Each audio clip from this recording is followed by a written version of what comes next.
Hello दोस्तों, जैसा कि आप जानते हैं सीएमए फाइनल का कॉस्ट ऑडिट का इंस्टीट्यूट की तरफ से एक नया मैट आया है जो इंस्टीट्यूट ने पब्लिश किया फर्स्ट टाइम अप्रैल 2021 में। और उस मैट के कारण कुछ जगह इंस्टीट्यूट ने कुछ चेंजेस लाए। तो हम इन वीडियोस में ये सीख रहे हैं कि कहाँ कहाँ क्या क्या ऐड हुआ है और लेस हुआ है। ठीक है, एक नया चैप्टर ऐड हुआ है कॉस्ट ऑडिट प्रोग्राम बोलकर, तो उसको अलग से आपको करना है। दूसरा, companies cost records and audit rules में थोड़ा बहुत ऐड लेस हुआ है, वो मैंने आपको ऑलरेडी पिछले सेशन में बता दिया। अब तीसरा आ रहा है ओवरव्यू ऑफ कैश एंड जीएससीएपी में चेंजेस। ठीक है, तो चलिए हम लोग आगे बढ़ते हैं। Overview of cash and GSCAP. सो मैं अपना एसजीसी का मैट में हूँ, वॉल्यूम नंबर 1। तो आपको बस इस चैप्टर की क्लास करने के बाद ही वो अपडेट कर लेना है अपने आप को। अगर आप मेरे से नहीं पढ़े हैं बाई चांस, बट फिर भी अमेंडमेंट वीडियो हमारे यूट्यूब चैनल से देख रहे हैं, तो आप जहाँ से भी पढ़े वहाँ का मैट ले लीजिए, या फिर आप अपना पुराना इंस्टीट्यूट मैट ले लीजिए, या फिर आपके पास नया इंस्टीट्यूट मैट है तो उसी को फॉलो कर लीजिए, उसी में मार्क कर लीजिए कि क्या क्या नया आया हुआ है। हाँ, मैं वर्बेटिम जो इंस्टीट्यूट मैट में नया है वो नहीं बताऊंगा, मैं उसको शॉर्ट समराइज करके आपको बताऊंगा। जब हम लोग कॉस्ट अकाउंटिंग स्टैंडर्ड्स और जीएससीएपी पढ़े थे तो मैंने आपको एक बताया था structure of cost accounting standards की। हर कॉस्ट अकाउंटिंग स्टैंडर्ड में कुछ कॉमन बातें आपको मिलती हैं, और इसके पहले पिछले चैप्टर में आपको बता चुका हूँ कि कॉमन इंक्लूजन या एक्सक्लूजन हर एक कॉस्ट अकाउंटिंग स्टैंडर्ड्स में कॉमन है। जैसे कि वो फाइनेंस कॉस्ट का पार्ट नहीं है, इम्प्यूटेड कॉस्ट का पार्ट नहीं है, एबनॉर्मल कॉस्ट का पार्ट नहीं है, कोई भी तरह का फाइन पेनल्टी डैमेज कॉस्ट का पार्ट नहीं है। सब्सिडी ग्रांट रिसीव हुआ तो वो कॉस्ट से जिस आइटम का कॉस्ट के लिए रिसीव हुआ उससे रिड्यूस करना है। फिर एक और पॉइंट आता है कि अगर प्राइस वेरिएंस है तो नॉर्मल रीज़न का है तो कॉस्ट में इंक्लूड हो जाएगा, अब नॉर्मल रीज़न है तो कॉस्ट में इंक्लूड नहीं होगा। ये सब कॉमन चीज़ें थी, आपको याद होगा, जो हर जगह एप्लीकेबल है। उसके अलावा जो डिस्क्लोजर्स भी हैं ना, वो भी कॉमन होते हैं। ठीक है, तो कॉमन एक्सक्लूजन्स मैंने जो अभी बोला था वो आपको ध्यान रखना चाहिए, जो बहुत जगह कॉमन रहता है। ठीक है, फर्स्ट चैप्टर में बता दिया था, अभी फिर से आपको बोल दे रहा हूँ कि फाइनेंस कॉस्ट एक कॉमन एक्सक्लूजन है। Second number imputed cost common exclusion है। थर्ड आपका एबनॉर्मल कॉस्ट कॉमन एक्सक्लूजन है कि उसको कॉस्ट का पार्ट नहीं बनाना है। फोर्थ, किसी भी तरह का फाइन पेनल्टी डैमेज डेमरेज, ये आपका एक्सक्लूजन है। फिफ्थ, किसी भी तरह का सब्सिडी इंसेंटिव ग्रांट रिसीव हुआ तो उसको कॉस्ट से रिड्यूस करना है।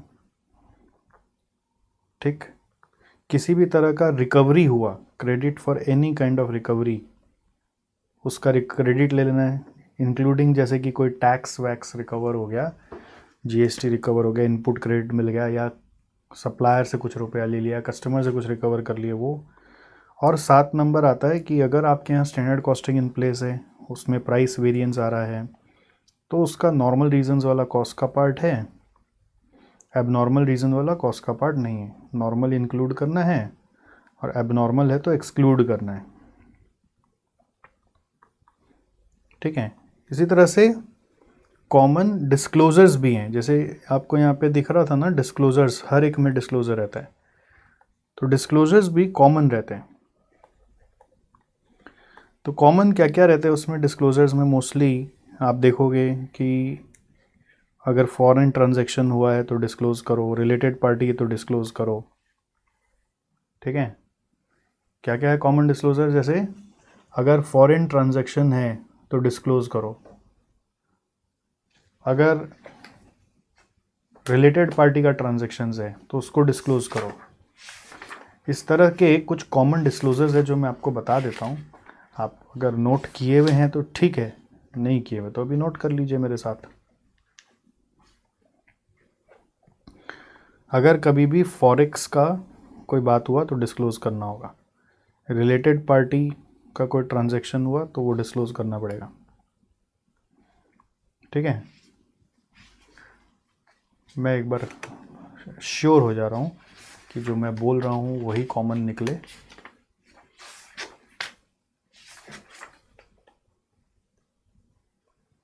डिस्क्लोज़र के लिए हम लोग बोलते हैं कि कोई भी चेंज इन अकाउंटिंग पॉलिसी हुआ तो उसको डिस्क्लोज करना पड़ेगा। Change in cost accounting principles and practices, change in cost accounting principles and practices, उसको डिस्क्लोज करना पड़ेगा। फिर डिस्क्लोज़र तभी दीजिएगा जब उसका कुछ मटीरियलिटी है, मटीरियल है, सिग्निफिकेंट है और क्वांटिफाएबल है।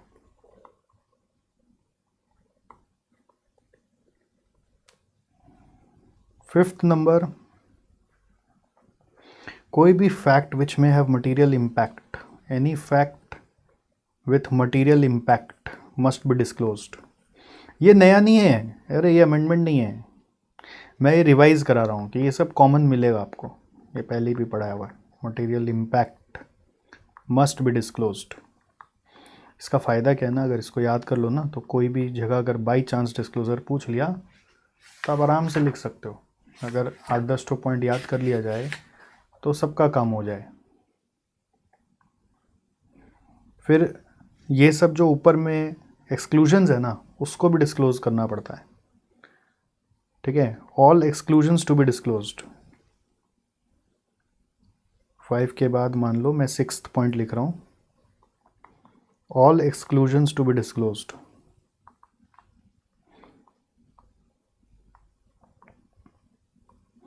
जैसे कि क्रेडिट फॉर रिकवरीज क्या हुआ, सब्सिडी कितना मिला, अब नॉर्मल कॉस्ट क्या था, फाइन पेनल्टी कितना दिया, ठीक है। वेरिएंस के बारे में डिस्क्लोज करोगे। इसके अलावा जो सिचुएशन डिमांड करेगा वो भी डिस्क्लोज करोगे। तो ये थोड़ा सा याद रखने से आपको बहुत फ़ायदा हो जाता है कि बहुत सारा कॉस्ट अकाउंटिंग स्टैंडर्ड्स का कॉमन पार्ट आपको मिल गया, आपका काम बन गया, ठीक है फ्रेंड्स। तो अभी हम लोग घुस जा रहे हैं एक एक कॉस्ट अकाउंटिंग स्टैंडर्ड्स में। आपको ये ध्यान हो, मैंने जब आपको पढ़ाया था तो मैंने वर्बेटिम कॉस्ट अकाउंटिंग स्टैंडर्ड्स नहीं पढ़ाया था। अब हो सकता है अगर आप मेरे से नहीं पढ़े और वीडियो देख रहे हैं तो आप कहीं उससे वर्बेटिम पढ़े होंगे।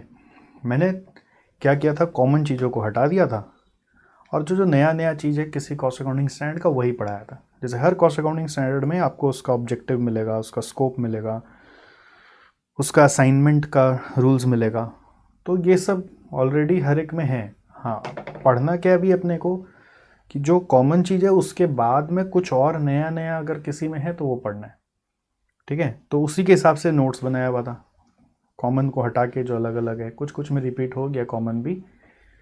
और इसमें अब हम लोग को जानना है कि नया नया क्या आ गया और क्या हट गया, ठीक है। तो आप ये मत सोचिएगा ऑब्जेक्टिव स्कोप वगैरह यहाँ पे नहीं लिखा हुआ है तो वो नहीं है, वो है, कॉमन है ना। कुछ भी कॉमन चीज़ मैं यहाँ पे नहीं लिखा हुआ हूँ, अगर बाई चांस कहीं आ गया तो आ गया। सो एक चीज़ यहाँ पे इस पर्टिकुलर कॉस्ट अकाउंटिंग स्टैंडर्ड में ऐड करना है आपको कि इंस्टीट्यूट इस बार बोल रहा है क्लासिफिकेशन ऑफ कॉस्ट के बारे में। पहला पॉइंट आप लिख लो कि what is classification of cost. Definition में ही आ रहा है, जैसे डेफिनेशंस है ना बहुत सारे, उसी में आ रहा है number 1 classification of cost.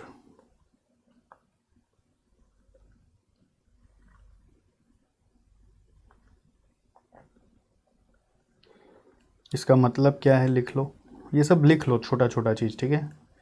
Arrangement of, sir कहाँ लिखे, अरे आप जहाँ पे से पढ़े हैं वहीं पे एक ही जगह रखिए।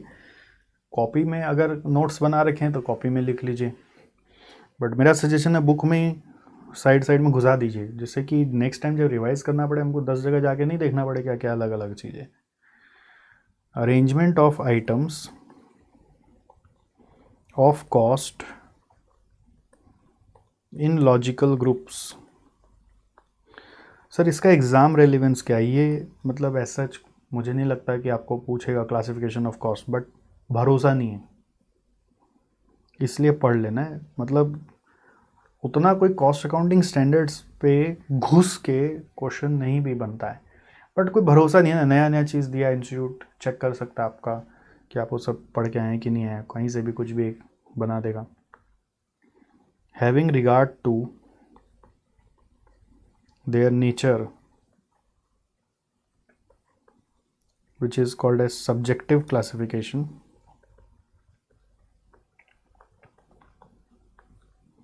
and purpose, which is called as objective classification.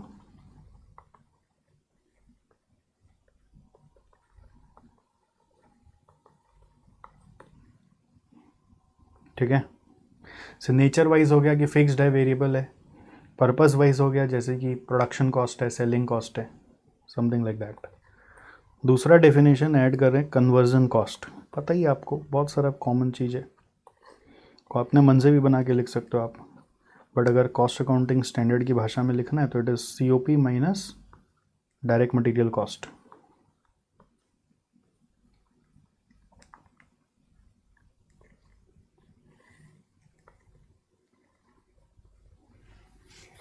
COP minus direct material cost.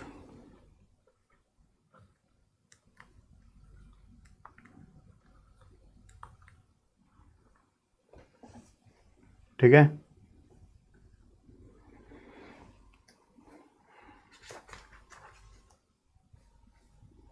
Next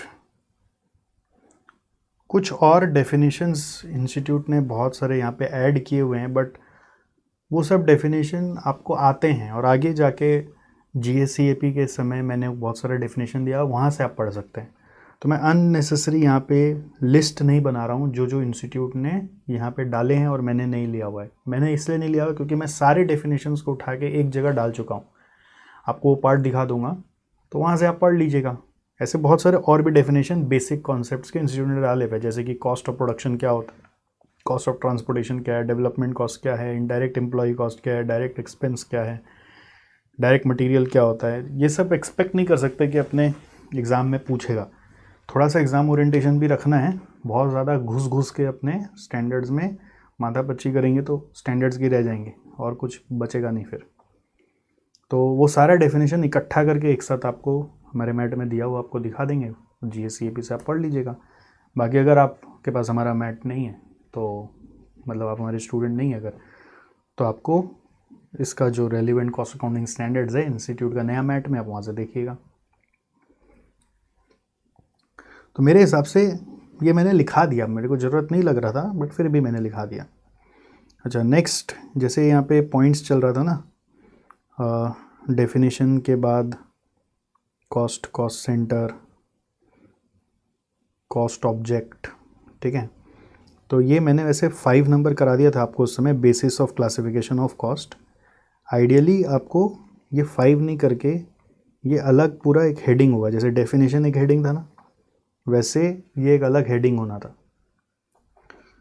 और इसके बाद सीधा आ गया है प्रेजेंटेशन, फिर आ गया डिस्क्लोज़र। उसके पहले एक चीज़ और इंस्टीट्यूट ने इस बार ऐड किया आपका, वो मैं यहाँ पे लिखा दे रहा हूँ, वो है principles of classification of cost. Normally principles of measurement रहता है वो structure of C cost accounting standards में, तो उसी के जैसे principles of classification of cost ये नया ऐड किया है, तो इसको आप लिख लो। ठीक है, पहले अपडेट करना है, देखिए पहले ये माथापच्ची नहीं करना है कि क्या आ रहा है क्या नहीं आ रहा है, पहले अपडेट करना जरूरी है।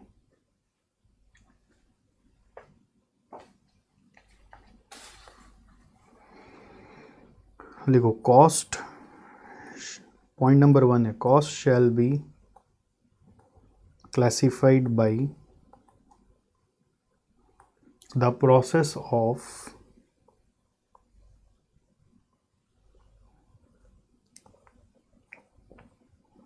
grouping the components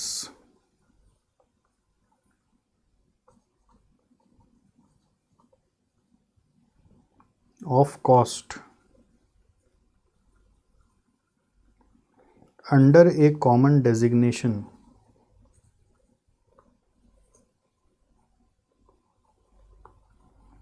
on the basis of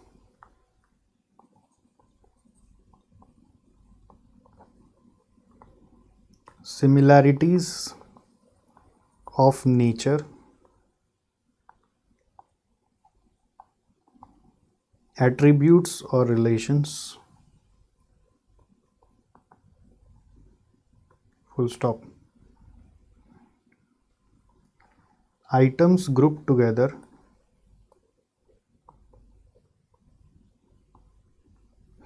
देखो यहाँ पे लिखने का फ़ायदा क्या है ना कि एक ही जगह आ गया, आपको 10 जगह भागना नहीं पड़ा। तो छोटा छोटा जो मैं लिखवा रहा हूँ वो यहाँ पे लिखने का बहुत मतलब है, बहुत फ़ायदा है। Items grouped together under common heads shall be further classified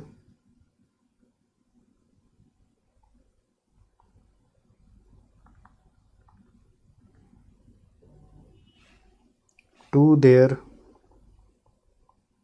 fundamental differences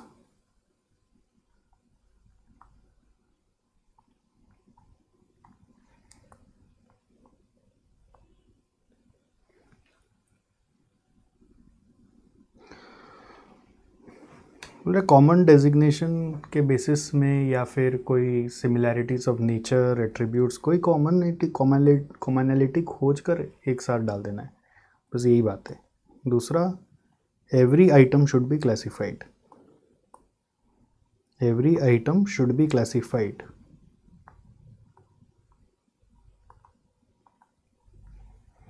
every item should be classified.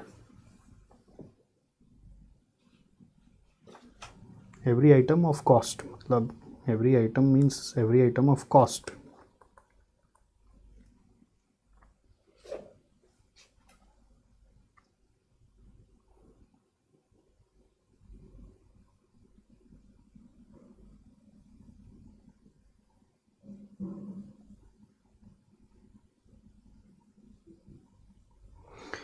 So basically ये जो यहाँ पे basis of classification of cost का हम लोग जो पार्ट पढ़े हैं वो इसी प्रिंसिपल पे बेस्ड है।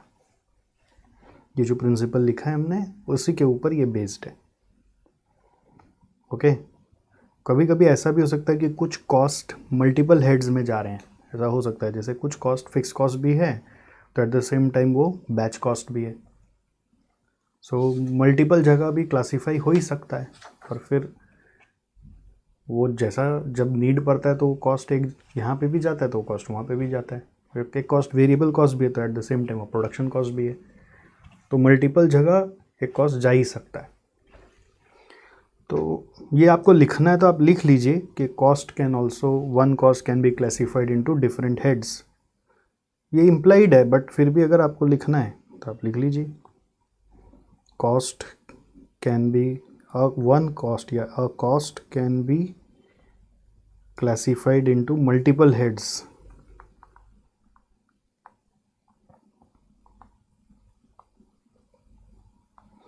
A cost can be classified into multiple heads.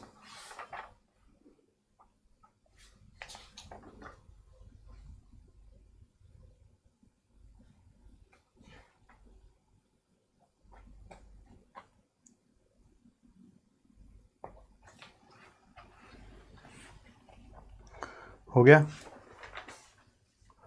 फिर एक और लिख सकते हो कि cost can be sub classified also, और यहाँ पे लिख सकते हो आप it can further be sub classified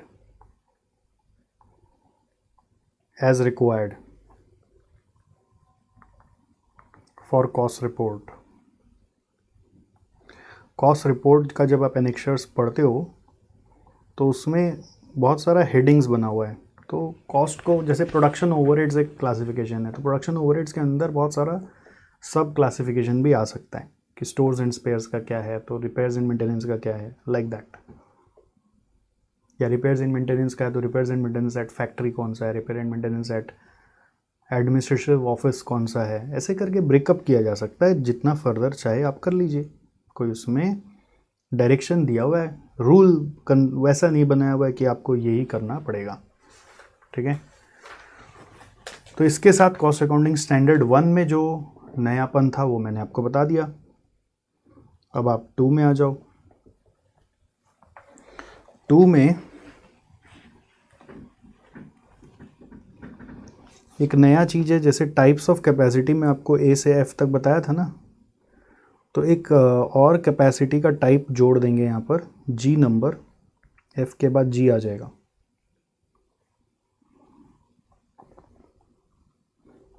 जी है एक्सेस कैपेसिटी यूटिलाइजेशन। एक्चुअली ये वाला जो मैंने आपको बताया, ये इंस्टीट्यूट ने कैस 4 में दिया हुआ है। मैं यहीं पे बता दिया क्योंकि कैपेसिटी का सारा पढ़ाई यहाँ पे आप कर रहे हैं, तो ये भी यहीं पे सीख लो ना, एक्सेस कैपेसिटी यूटिलाइजेशन। आइडल मालूम है, और उसी का अपोजिट हो जाता है एक्सेस, जब आप अपने इंस्टॉल्ड कैपेसिटी से ज़्यादा यूज़ कर लिए। हालांकि हाइपोथेटिकल लगता है, बट अगर कर लिए तो वो ये है। ओके, फिर इंस्टॉल्ड कैपेसिटी का डेफिनेशन में जैसे मैन्युफैक्चरर स्पेसिफिकेशन की जगह नया वर्ड यूज़ किया है, टेक्निकल स्पेसिफिकेशन। दोनों का मतलब एक ही है, ध्यान रहेगा, दोनों का मतलब एक ही है। और इसी में एक नया चीज़ जोड़ा है, वो है इंस्टॉल्ड कैपेसिटी का रीअसेसमेंट हो सकता है। आप लिखें, एक नया कॉन्सेप्ट जोड़ा है, reassessment of installed capacity. Reassessment of installed capacity, इसके बारे में लिखें थोड़ा सा।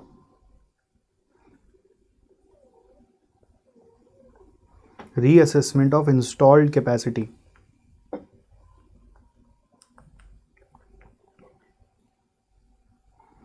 लिखिए, installed capacity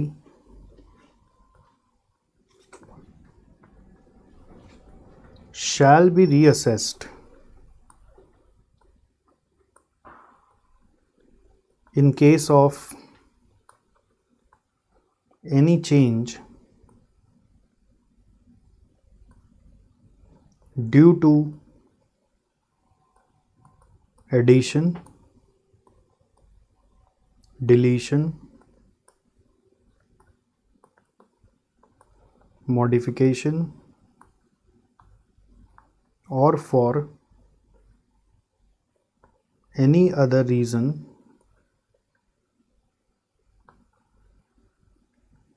from the date of such change.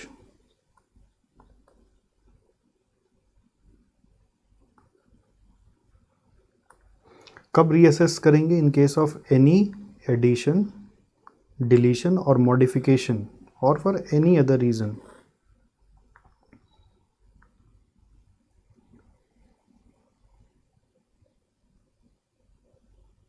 It may be reassessed, कभी कभी गवर्नमेंट का कोई रेगुलेशन या ऑर्डर आ जाता है उसके कारण भी, as per direction of government और regulator also.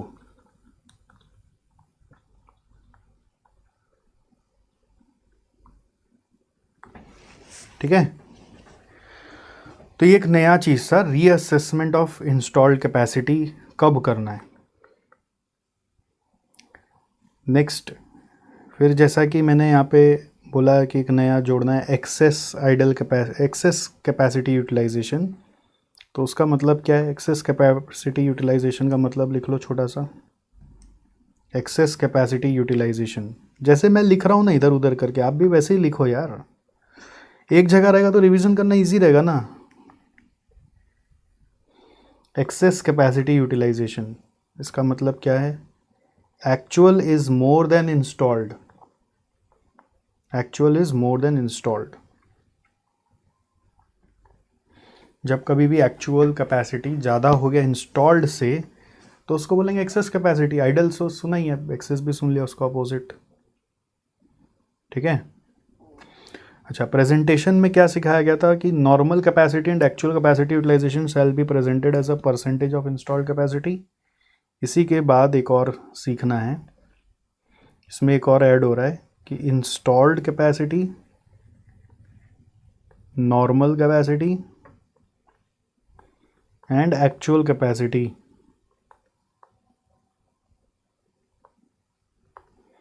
should be presented in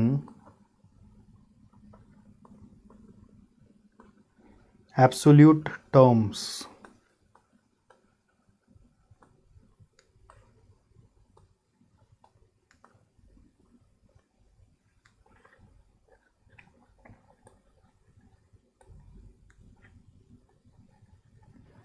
Should be presented in absolute terms. ठीक है, वो परसेंट में था बट अभी नया चीज़ क्या कि एब्सोल्यूट टर्म्स में भी एक्सप्रेस करना है। एब्सोल्यूट टर्म मतलब एग्जैक्ट वैल्यू। ओके, अच्छा, डिस्क्लोजर में देखो नया नया डिस्क्लोजर लिखा हुआ रहेगा। Basis of calculating capacity, any changes in installed and normal capacity, capacity enhance through outsourcing, capacity in terms of self production और outsourcing in actual, reasons for low capacity, abnormal cost due to under utilisation. ठीक है, तो यहाँ पे सारा कुछ ही आपका आ चुका है।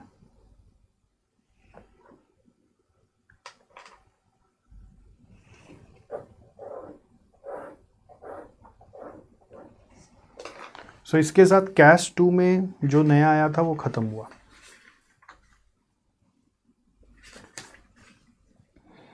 कैश 2 का जो भी नया आया था वो खत्म हुआ।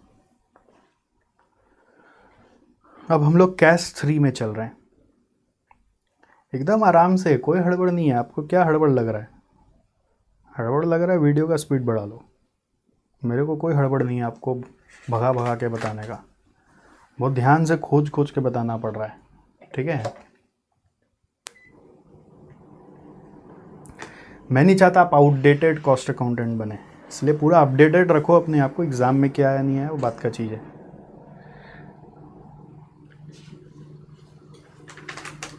कैश 3 में आ गए। कैश 3 में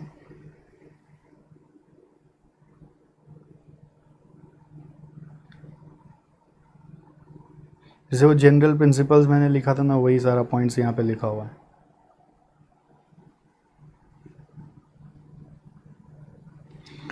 यहाँ पर कुछ ऐड हुआ है असाइनमेंट ऑफ कॉस्ट में, तो उसको लिख लीजिए आप क्या ऐड हुआ है। लिखिए फैसिलिटीज़ क्रिएटेड फॉर या created on a standby or ready to serve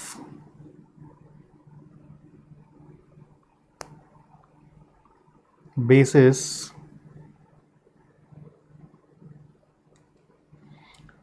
अगर कोई फैसिलिटीज़ आपने ऐसा बनाया है जो स्टैंड बाई के लिए रहता है, मतलब जब ज़रूरत पड़े तब यूज़ करते हैं, अदरवाइज़ उसको यूज़ नहीं करते हैं, तो उसका cost should be assigned on the basis of estimated capacity. Cost should be assigned on the basis of estimated capacity.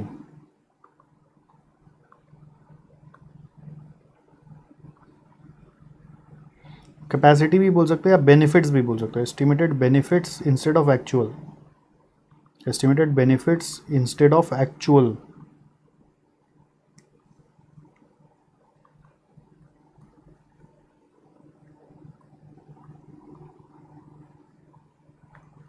ठीक है,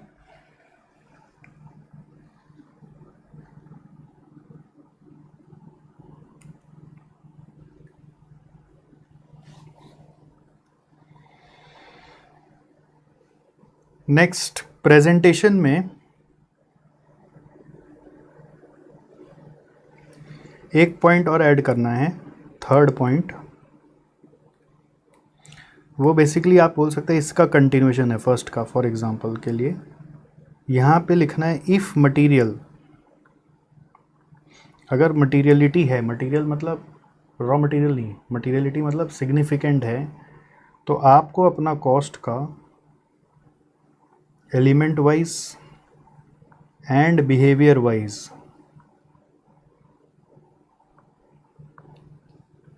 डिटेल्स भी क्लासिफाई करना चाहिए। Details of production overhead shell be presented.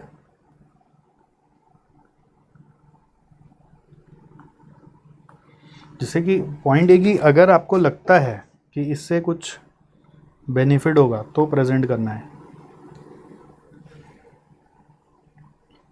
ये नया आ गया, ये नया आ गया।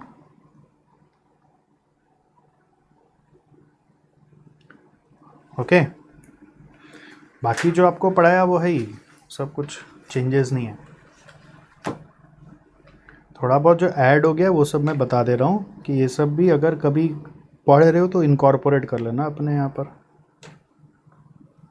देखिए चेंजेस आर कांस्टेंट, आप चेंजेस से घबराए नहीं। हो सकता है हम लोग एकदम अप टू डेट पढ़े हो तो उसके बाद कोई चेंज आ जाए, तो चेंजेस आर ऑलवेज कांस्टेंट, मतलब वो आता ही आता है। You can't get rid of changes. Cash 4 में आ जाइए। कैश 4 में देखो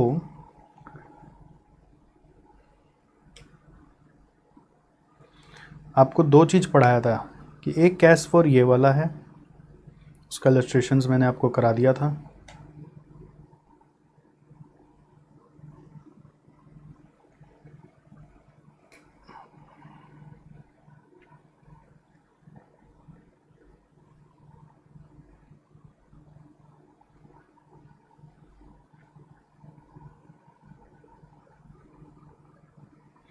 एक कैश 4 ये था जो आपको बोला था रिवाइज हो गया है। ओके, और आपको रिवाइज वाला भी पढ़ाया था मैंने। तो अभी क्या हुआ, नया वाला मैट में पुराना वाला कैश 4 को काट दिया गया, तो उससे कुछ नहीं पढ़ेंगे। ठीक है, ये पूरा कैंसिल हो गया।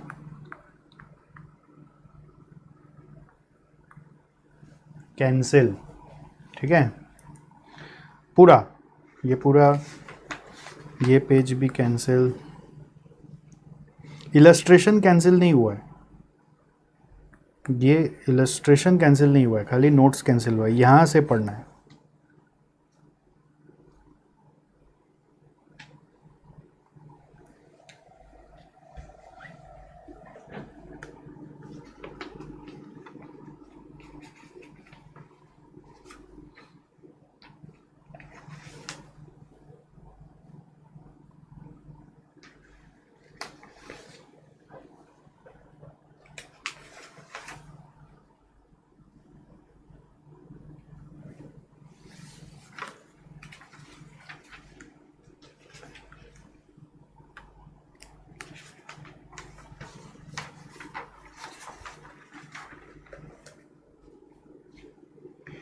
कैश 4 की हेडिंग में मैं एक चीज़ ऐड कर दे रहा हूँ आपके लिए।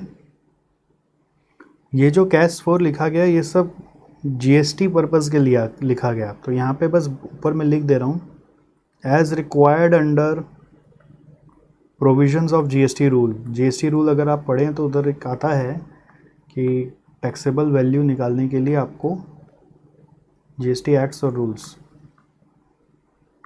जो रेलिवेंट कॉस्ट अकाउंटिंग स्टैंडर्ड्स है उसको फॉलो करना पड़ेगा।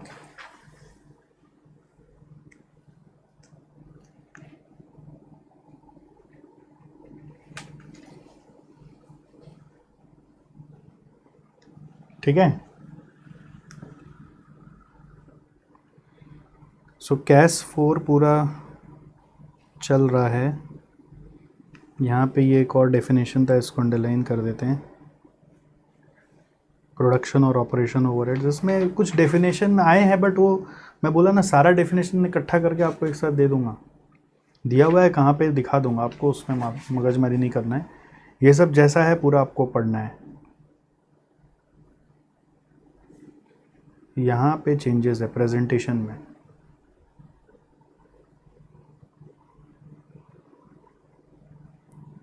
Page number 97। यस, यहाँ पे चेंजेस है।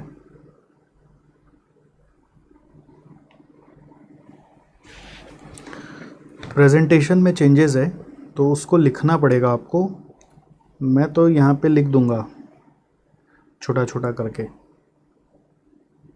आप देखिए कोई ब्लैंक पेज लेके इसके ऊपर चिपका सकते हैं आप चाहें तो। ऐसा कोई सिस्टम बना लीजिए। मैं चाहूँगा कि आप यहीं कहीं घुसा दो क्योंकि 10 जगह हम लोग को नहीं पढ़ना है। तो प्रेजेंटेशन में जैसे यहाँ पर जो पॉइंट्स है उसके अलावा अपने को और पॉइंट्स दे दिया गया इंस्टीट्यूट से, तो वो अपने जानना चाहते हैं। आइए,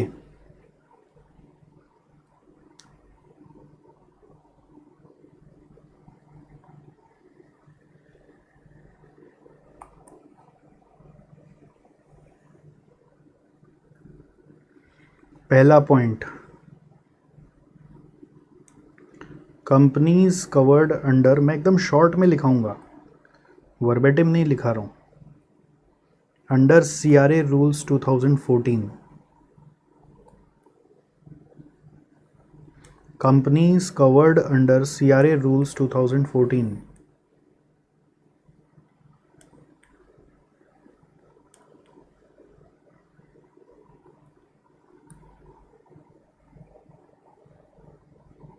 तो they got to prepare cost records and statements in compliance with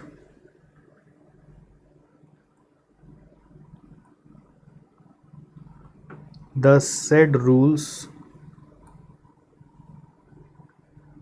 cost accounting standards and GAAP.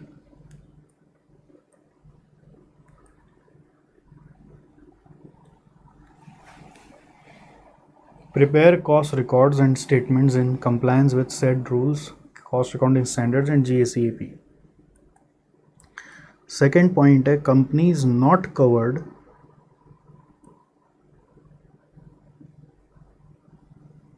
under CRA rules, उनको कैसे बनाने का है, as per CAS and GAAP, cost accounting standards and generally accepted cost accounting principles, उनके लिए rules लागू नहीं है, रूल्स में कवर्ड ही नहीं है। तीसरा,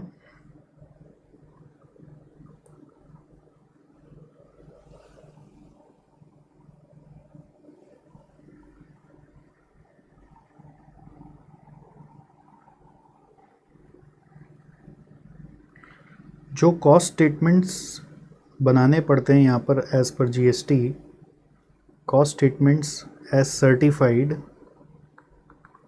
उसके लिए कुछ बोल रहा है कि वो ऐसा बनना चाहिए, वो कैसा बनना चाहिए, ऐसा बनना चाहिए जो taxable value of goods at the time of, goods और सर्विसेज भी eight the time of supply बता सके, eight the time of supply बता सके, for issue of tax invoice, for issue of tax invoice under section 31 of CGST act. ठीक है, और एक चौथा पॉइंट है वो मैं यहाँ लिख रहा हूँ, फोर्थ पॉइंट। कभी कभी ऐसा होता है ना कि आप वो GST में भी आप पढ़ते हैं, सेम चीज़ यहाँ पे आ रहा है कि कभी कभी ऐसा होता है कि आपको लिए पॉसिबल नहीं है टाइम ऑफ सप्लाई पे कॉस्ट को पता करना, तो उसके लिए पॉइंट है, if not possible to determine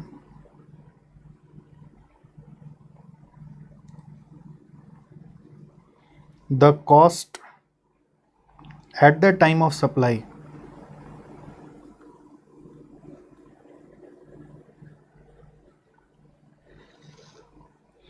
तो उस समय क्या करेगा, बजट करेगा कॉस्ट को, कॉस्ट टू बी बजटेड।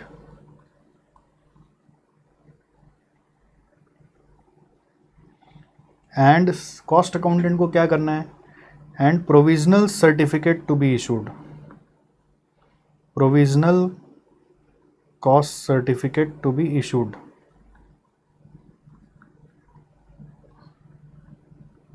ठीक है, फिर फाइनल भी इशू करना पड़ेगा, final certificate to be issued after cost are finalise. और जो फाइनल कॉस्ट होगा उसी पे इनवॉइस बनेगा, तो इसलिए वेरिएशन यदि आया उसके लिए सप्लायर डेबिट नोट या क्रेडिट नोट इशू करेगा, variation to be adjusted by debit और credit note as per section 34 of CGST। तो ये जब आप CGST में भी पढ़े हुए हैं सेक्शन 31, 34, वही चीज़ यहाँ पे भी लिखा है। ये सब इसलिए मैं आपको बता दिया क्योंकि ऊपर में हेडिंग में ही क्लियर कर दिया गया कि ये कैश फॉर बनाया है इसलिए CGST का रूल्स के लिए, काम के लिए। ठीक है, नेक्स्ट, इसमें ये इफेक्टिव डेट वाला तो ठीक है, अब तो एप्लीकेबल हो ही चुका है, इसका कोई अब उतना महत्व नहीं रहा। अब इसमें ऐड करना और एक पॉइंट और, डिस्क्लोजर्स। कैश फोर में एक और ऐड करो आप, disclosures.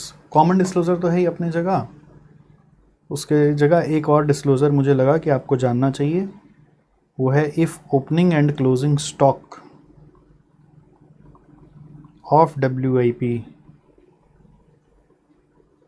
are not readily available for certification. If opening and closing stock of WIP are not readily available for certification,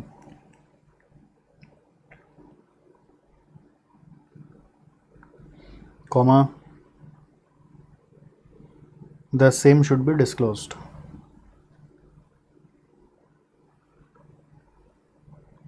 ये फैक्ट आपको डिस्क्लोज करना है।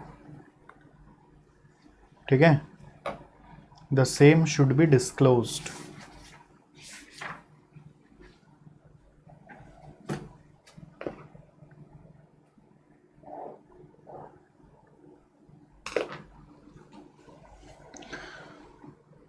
बाकी वो सब कॉमन डिस्क्लोजर तो है ही, मटेरियल होगा, सिग्निफिकेंट होगा, क्वांटिफाइबल होगा तभी करेंगे।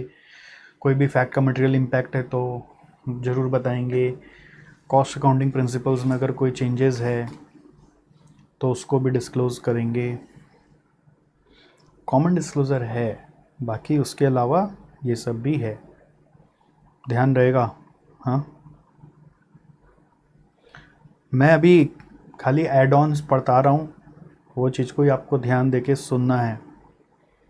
नेक्स्ट, कैश 5 में आ जाओ।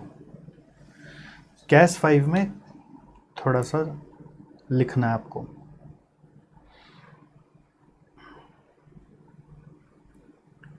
कैश 5 में पहला चीज आपको लिखना है स्कोप। स्कोप, ये सब को और बेटर पढ़ना है ना, तो ऑफ कोर्स मैं तो हमेशा पहले भी सजेस्ट किया था कि ये सब मैं समराइज्ड वे में बता रहा हूँ। ठीक है, इतना तो मिनिमम पढ़ना है, but as a cost accountant आपका जिम्मेदारी बनता है कि आप रॉ कॉस्ट अकाउंटिंग स्टैंडर्ड्स को भी नज़र से निकाल लो, जो आपके इंस्टीट्यूट मैट में दिया हुआ। आप अगर लेटेस्ट इंस्टीट्यूट मैट देखोगे तो उसमें भी मिल जाएगा, वो अपने नज़र से निकाल लेना चाहिए। अरे कॉस्ट अकाउंटेंट बनने जा रहे हो तो रॉ कॉस्ट अकाउंटिंग स्टैंडर्ड्स भी नज़र से निकाल लेना चाहिए, और मेरे साथ साथ विद स्टडी करो तो समझ में आ जाएगा कि सर ने क्या वैल्यू ऐड किया आपके लिए। तो पहला इसमें ऐड हो रहा है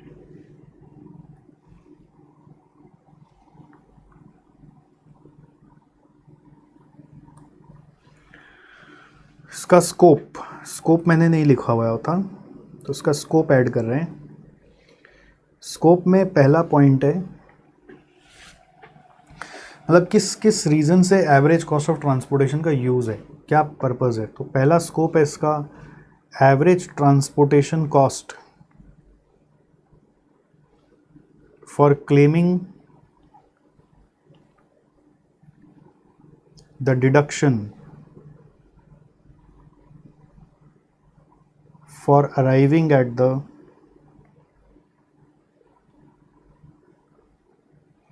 assessable value of excisable goods.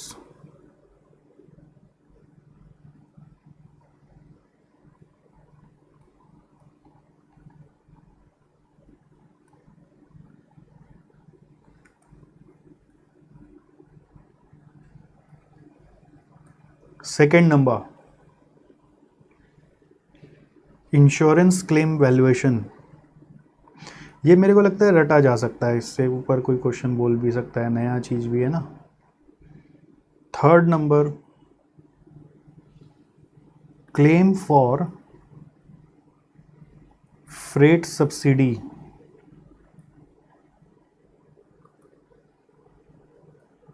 Under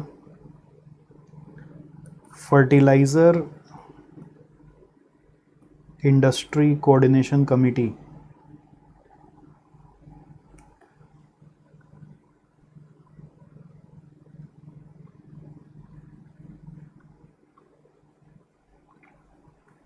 चार नंबर, देखो पेशेंस रखना पड़ेगा, साथ साथ लिखेंगे तो फ़ायदा होगा। आप बोलेंगे सर सब दे दीजिए प्रिंट आउट, तो आपके पास इंस्ट्रूमेंट है, ये ले लो। ये मेरा रोल क्या है? एडमिनिस्टर्ड प्राइस मैकेनिज्म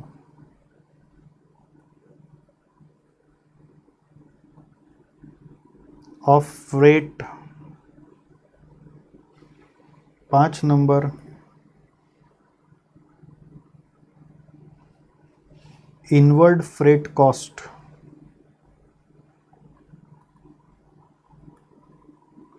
मतलब परचेज करते हैं ना तो इनवर्ड लगता है, कैरेज इनवर्ड, वैसे ही फ्रेट इनवर्ड। फिर 6 number, freight to be included in value of inventory.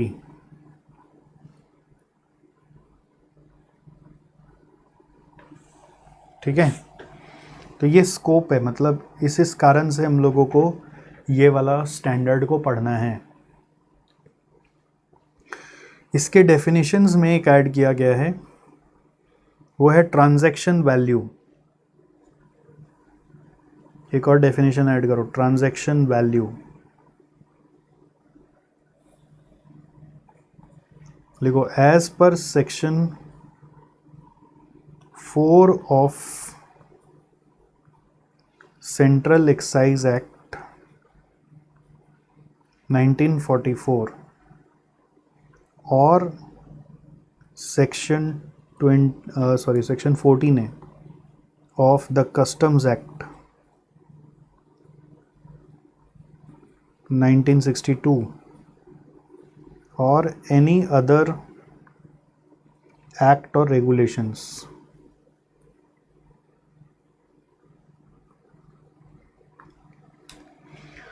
मतलब ट्रांजैक्शन वैल्यू जो वो कानून बोलता है उसके हिसाब से लेना है। ठीक है, सो ट्रीटमेंट ऑफ कॉस्ट वही है, एक्सप्लेनेशन वही है। ठीक है,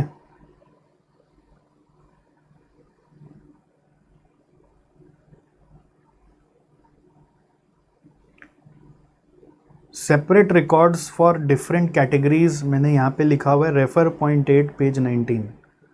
तो एक बार आप पेज 19 में चलिए।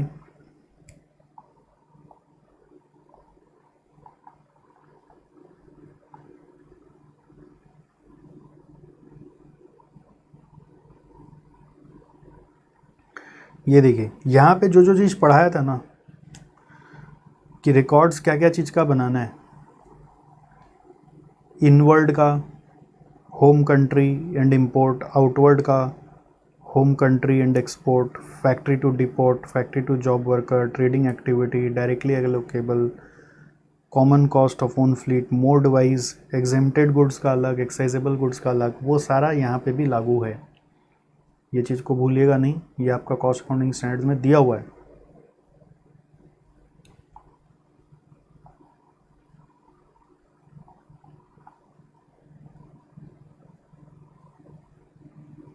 तो ये वाला चीज़ एज पर आपको वहाँ से पढ़ लेना है, this is all given already, just आपको ध्यान रखना है कि वो भी मेरे को पढ़ना है।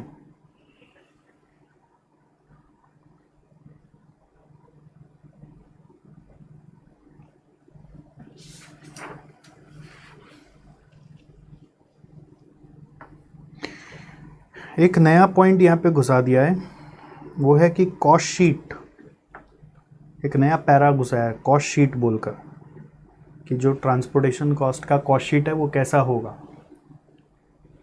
ट्रांसपोर्टेशन कॉस्ट का जो कॉस्ट शीट है वो कैसा होगा, उसके बारे में एक पॉइंट घुसा है, तो मैं उसको लिखवा रहा हूँ कॉस्ट शीट। ये वाला तो है ही, ये तो नया नहीं है, पुराना ही है, मेंटेनेंस ऑफ रिकॉर्ड्स जो वहाँ पे पढ़ा दिया था वो यहाँ पर है। कॉस्ट शीट देखिए, मैंने जैसे पढ़ाया था उसमें बहुत सारा कॉमन चीज़ को पहले पढ़ा दिया था, फिर बाद में यूनिक यूनिक चीज़ को यहाँ पे रखा था, ये आप लोग को ध्यान होगा, जिससे कि आपको ज़्यादा एक ही चीज़ को बार बार ना पढ़ना पड़े। कॉस्ट शीट, कॉस्ट शीट आपको बनाना पड़ेगा for own fleet, hired, outward and inward, क्या क्या चीज़ के लिए कॉस्ट शीट बनाना है वो बता रहा है। Second, directly allocable cost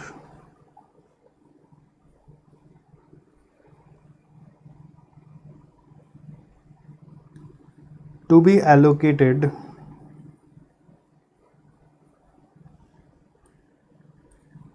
to the products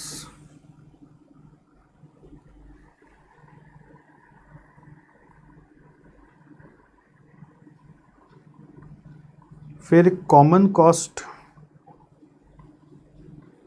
to be अपोर्शनड, और जब भी अपोर्शन करोगे उसका बेसिस डिस्क्लोज करना पड़ता है, बेसिस टू बी स्पेसिफाइड, और इस तरह से कॉस्ट शीट्स बनाना है to facilitate preparation and verification, facilitate preparation and verification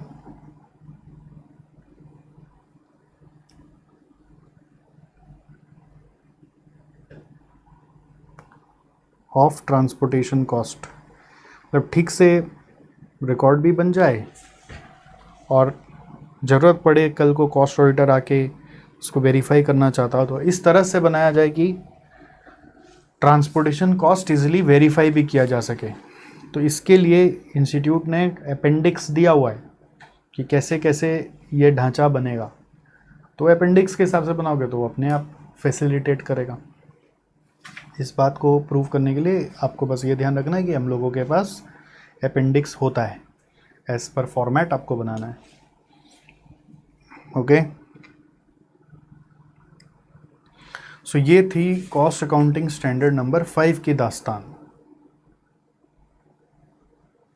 next 6 में आ जाओ। 6 का स्टार्टिंग में एक चीज़ लिखा हुआ था, पहले से ही था, फिर भी बता दे रहे हैं। एक्चुअली 6 तो हम लोग इंटर में भी पढ़ते हैं, बस ऐसे लिखवा दे रहे हैं कि थोड़ा सा और कंप्लीटनेस हो जाए कि ये कॉस्ट अकाउंटिंग स्टैंडर्ड किससे डील करता है। It deals with principle of valuation of receipts of materials,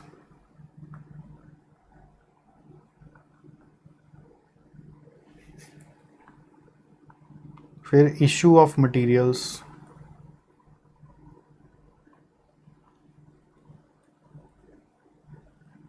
फिर असाइनमेंट ऑफ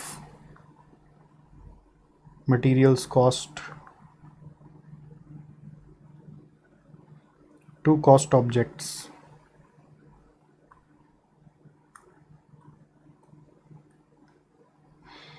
एक तो रिसीट के लिए, रिसीट्स जो हुआ उसका कॉस्ट पता करने के लिए, दूसरा इशू का पता करने के लिए वैल्यू, फिर किस तरह से मटेरियल कॉस्ट अपोर्शन किया जाएगा उसके लिए। 3 रीज़न से हम लोग पढ़ते हैं ये वाला स्टैंडर्ड को। ये पुराना ही है, जस्ट बता दिया फिर से। यहाँ पर एक नया डेफिनेशन ऐड किया गया है, उसको आप लिखिए नया डेफिनेशन को। Property plant and equipments.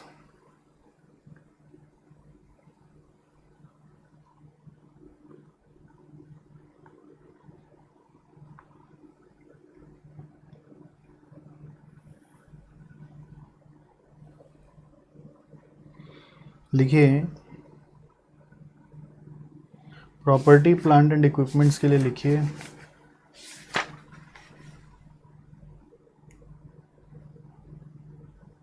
दो पॉइंट है इसमें। ए नंबर है are held for use in production of goods और supply of services.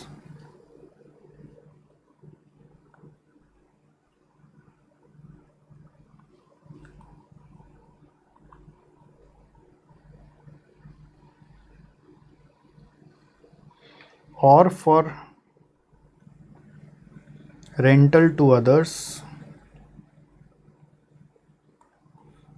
For administrative और सेलिंग एंड डिस्ट्रीब्यूशन पर्पसेस। दूसरा रीज़न हो सकता है are expected to be, property plant and equipments are basically those assets, ऐसे बोलना था, those tangible assets, which are held for use in this purpose and are expected to be used during more than one accounting period. More than one accounting period. ठीक है।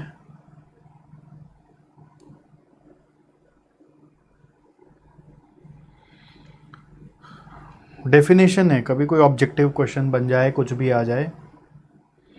Next बाकी सब same है। यहाँ पे प्रिंसिपल्स ऑफ मेजरमेंट में ये वाला एक पॉइंट है स्पेयर्स वाला, इसको चेंज किया गया है।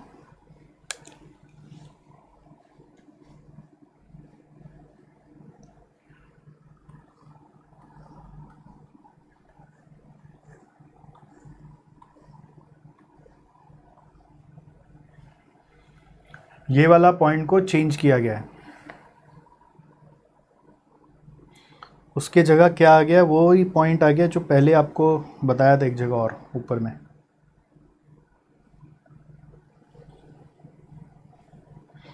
कि stores and spares item such as, आप ऐसे लिखो spare parts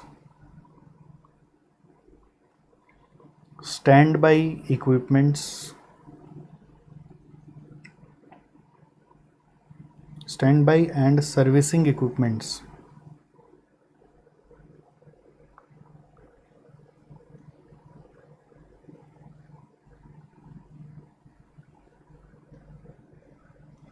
are recognized as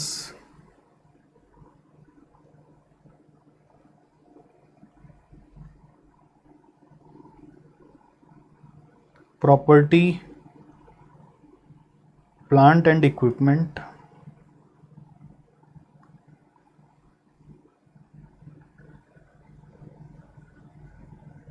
when they meet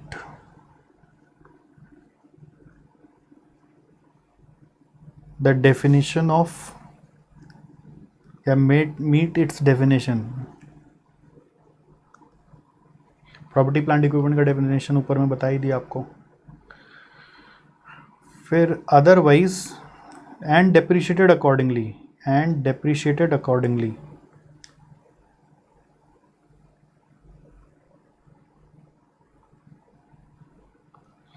otherwise क्या होगा, वो इन्वेंट्री में चला जाएगा। And charge to cost as and when consumed. Otherwise classified as inventory, classified as inventory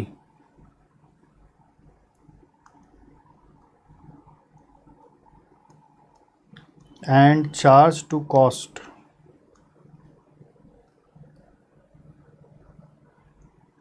as and when consumed, as and when consumed। ठीक है,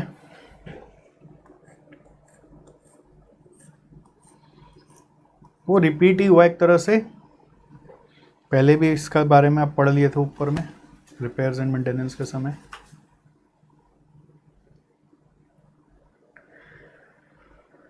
presentation में थोड़ा सा बताया जा रहा है,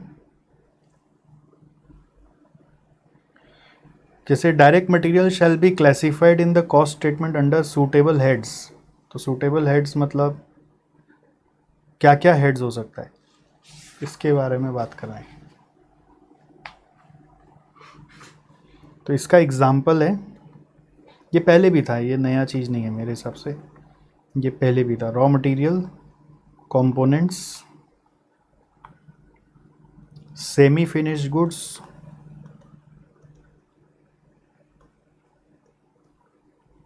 एंड सब असेंबलीज।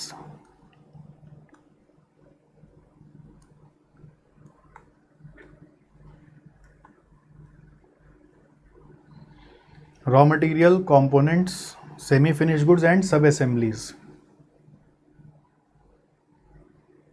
ठीक है, और ये वाला तुमने बताया वही आपको,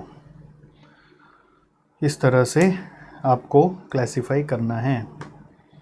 dies, tools, stores and spares, ठीक है, jigs and fixtures, consumable stores, जो भी हो सके, जो जो उसके आइटम्स होते हैं उसमें हेडिंग बनाना है। और क्या, ये तो पहले का है, नया चीज़ नहीं है।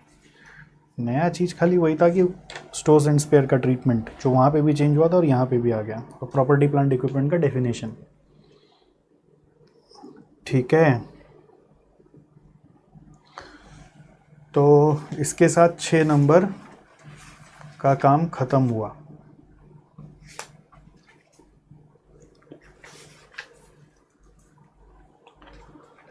सात नंबर में कुछ भी नया नहीं है, कैश 7 में कुछ भी नया नहीं है, जो है सब कुछ एज इट इज़ है।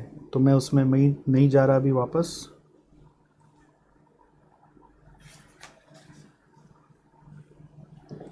कैश 8 में एक पैराग्राफ है,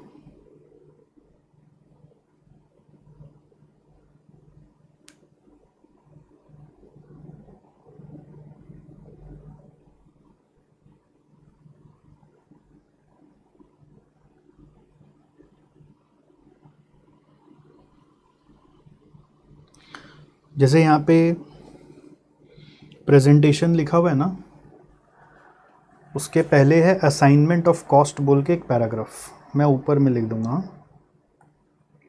असाइनमेंट का तो एक्चुअली वही रूल है ना, cause and effect.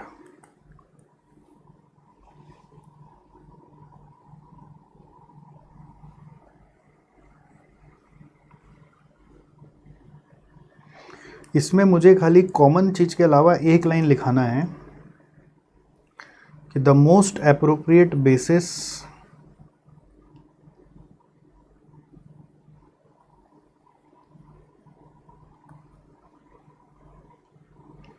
to be used if costs are not traceable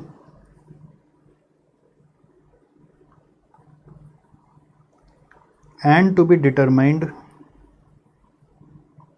and to be derived from usage parameters। मतलब कौन से यूटिलिटी का कहाँ पे ज़्यादा यूज़ हुआ है उसके हिसाब से आपको कॉस्ट को बांट देना है। और ये इम्प्लाइड था, मेरे को इससे कुछ नयापन फील नहीं हुआ, बट फिर भी मैं एक पैरा लिखाना चाहता था कि आप इसको लिख के रखो।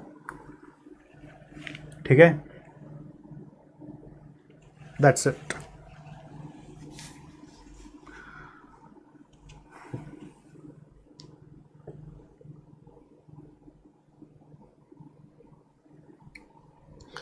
नेक्स्ट आप कैश 9 में आ जाइए, पैकिंग मटेरियल के लिए। जैसे मटेरियल कॉस्ट से बहुत मिलता जुलता है। मटेरियल कॉस्ट में था ना रिसीट्स का वैल्यूएशन और इश्यूज़ का वैल्यूएशन। तो बस उसको सेग्रीगेट किया हुआ है। ये रिसीट्स का है, यहाँ पे प्रिंसिपल ऑफ मेजरमेंट यहाँ पे लिख दो, बस ये रिसीट्स से रिलेटेड है। और यहाँ पर जो पॉइंट है,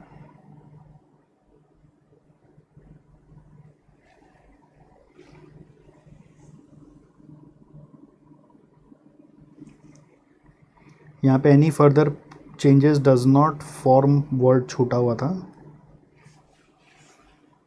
ये इशू से रिलेटेड पॉइंट हो गया, है ना। एक पॉइंट और जोड़ना है कि अगर कोई भी कैप्टिव कंजम्पशन हुआ तो valuation of captive consumption of packing materials, मतलब मैं पैकिंग मटेरियल बनाया और खुद ही फैक्ट्री में यूज़ कर रहे हैं, to be in accordance with CAS 4, to be in accordance with CAS 4।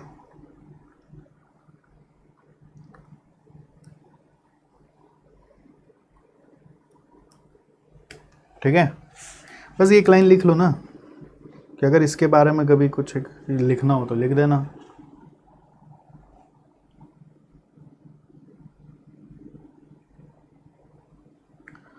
Next,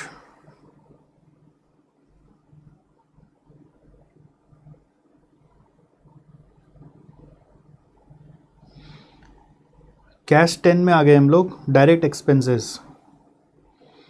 इसका प्रेजेंटेशन में एक बात था कि it shall be presented as a separate costed with suitable classification, वो भी इफ मटेरियल। सूटेबल क्लासिफिकेशन क्या क्या हो सकता है, जैसे जो जो उसका हेडिंग होता है, जैसे सब कॉन्ट्रैक्टिंग चार्जेस एक डायरेक्ट एक्सपेंस है, जैसे रॉयल्टी ऑन प्रोडक्शन एक डायरेक्ट एक्सपेंस है। तो जो जो खर्चा लगा वो खर्चा एक सूटेबल हेडिंग बन सकता है अगर वो अमाउंट मटेरियल है और सिग्निफिकेंट है तो। ठीक है, अगर वो अमाउंट मटेरियल और सिग्निफिकेंट है तो आपके लिए खर्चा बन जाएगा। नेक्स्ट, रॉयल्टी ऑन सेल्स याद रखना डायरेक्ट एक्सपेंस नहीं है, royalty on production direct expense है।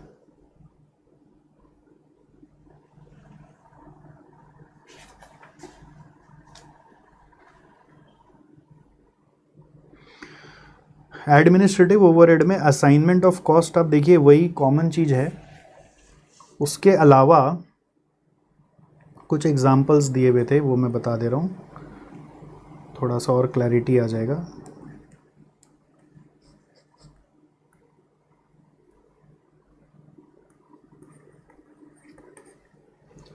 कॉस्ट ऑफ शेयर्ड सर्विसेज को कभी बांटने बोला, मतलब कोई ऐसा एडमिन सर्विस है जो एक्सक्लूसिव किसी पर्टिकुलर प्रोडक्ट के लिए नहीं है, शेयर्ड है, तो उसको कैसे बांटोगे, तो actual usage of such services के बारे हिसाब से बांटोगे।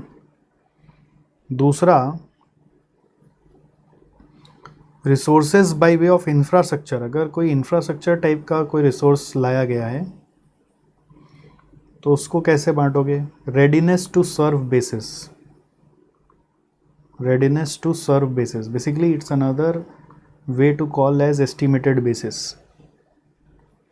थर्ड, जनरल मैनेजमेंट कॉस्ट अगर है उसको कैसे बांटोगे, उसको बोल रहा है रैशनल बेसिस में बांटना, कोई रैशनल मतलब लॉजिकल तरीका खोज लेना, और जो भी तरीका खोजोगे वो बेसिस आपको डिस्क्लोजर में लिखना पड़ता है। ठीक है, तो ये 11 का नया हो गया। 12 में आ जाओ, रिपेयर्स एंड मेंटेनेंस में चलो।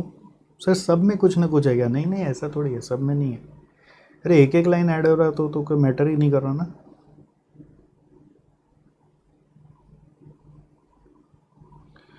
इलस्ट्रेशन नंबर 12 में आ जाओ, सॉरी कैश 12 में आ जाओ।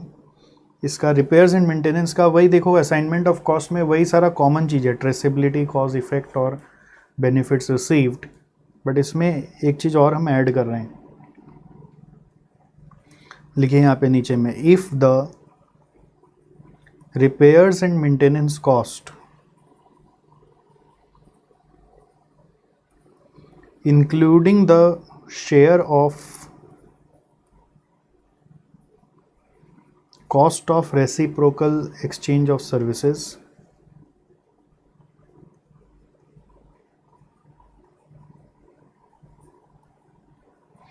रेसिप्रोकल एक्सचेंज ऑफ सर्विसेज याद है आपको, सेकेंडरी डिस्ट्रीब्यूशन करते समय काम आता था।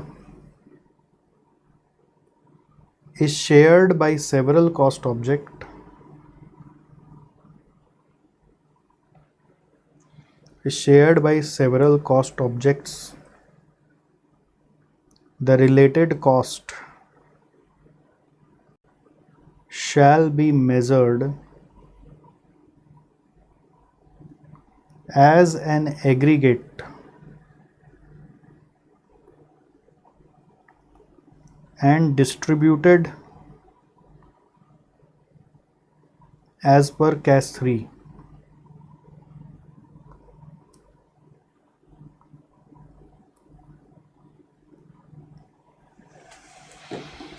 If the repairs and maintenance cost is shared by several cost objects, the related cost shall be measured as an aggregate and distributed as per CAS 3.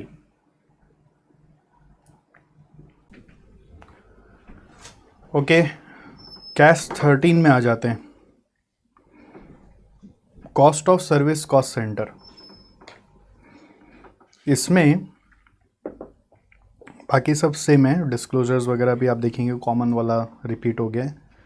और principles of measurement बोलकर था, जो पुराना ही है, और ये रेफ़र पेज 25 से मैंने आपको रेफ़र करके पढ़ाया हुआ, आप इसको बस ध्यान रखिएगा। इसमें जैसे एक दो पॉइंट और मैं बता सकता हूँ कि कॉस्ट मतलब आप बोलेंगे direct cost plus indirect cost, फिर वो सारा चीज़ रिपीट हो रहा है, ये पहले भी बताया हुआ है।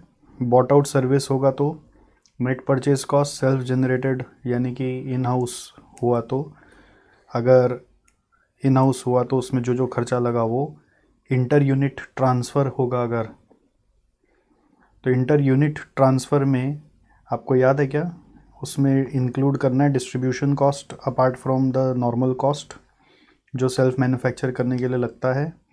इंटर कंपनी ट्रांसफ़र है तो उसमें डिस्ट्रीब्यूशन प्लस एडमिन कॉस्ट हो जाता है। आउटसाइड सेल है तो इसमें distribution plus admin plus marketing हो जाता है। और कॉन्ट्रैक्टर इनसाइड द एंटिटी अगर काम कर रहा है, आपके विद इन द एंटिटी काम कर रहा है, तो जो भी अमाउंट पेएबल है उसको वो लेना है, प्लस आपको जो आपने अदर कॉस्ट अदर रिसोर्सेज उनको दिए उसका कॉस्ट। और एट देयर प्रेमाइसेस कर रहा है, अपने प्रेमाइसेस पे कर रहा है, तो जो इनवॉइस प्राइस और नेट आपसे चार्ज करेगा वो, इसलिए बॉट आउट सर्विस और नेट परचेज कॉस्ट एक जैसा दिखता है, बट उसके साथ अगर हमने उनको कुछ और रिसोर्सेज दिया तो उसका भी कॉस्ट। इसके अलावा कॉमन आइटम्स जो भी होते हैं वो सारे के सारे ही हैं, ठीक है। एक्चुअली इसमें कुछ नया नहीं था, मैंने बस आपको पढ़ा दिया वापस से। CAS 14 में आ जाओ।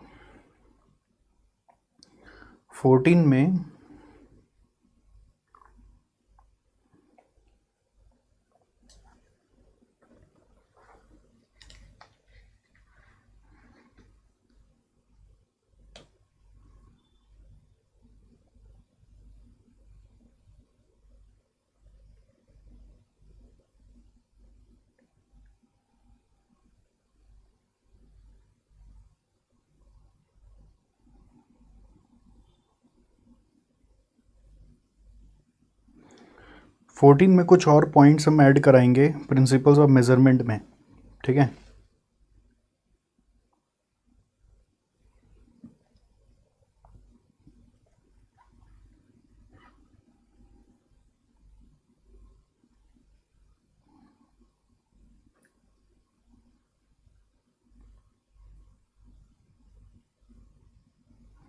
दो पॉइंट ऐड हो रहा है।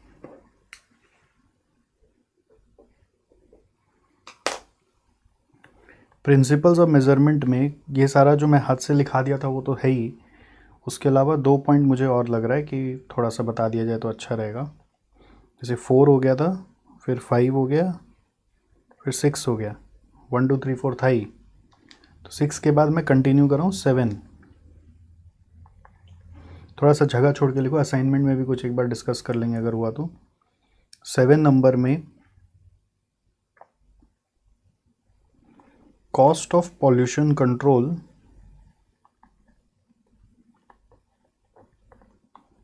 which are internal to the entity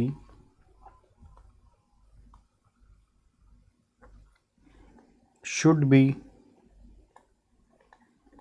accounted for when incurred.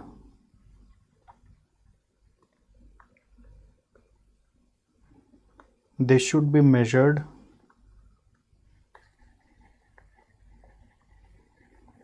at the historical cost of resources consumed.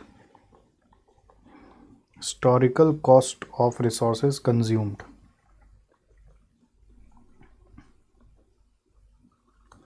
अब इंटरनली कोई खर्चा लगा हुआ है अगर,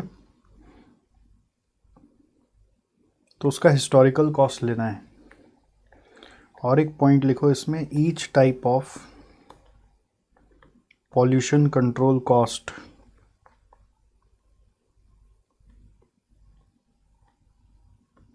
जैसे कि water, air, soil shall be treated as distinctive activity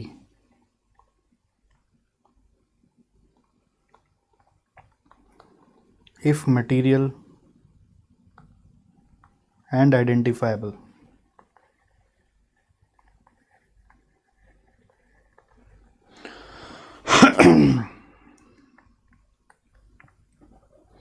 Each type of pollution control cost, water, air, soil, shall be treated as distinctive activity if material and identifiable.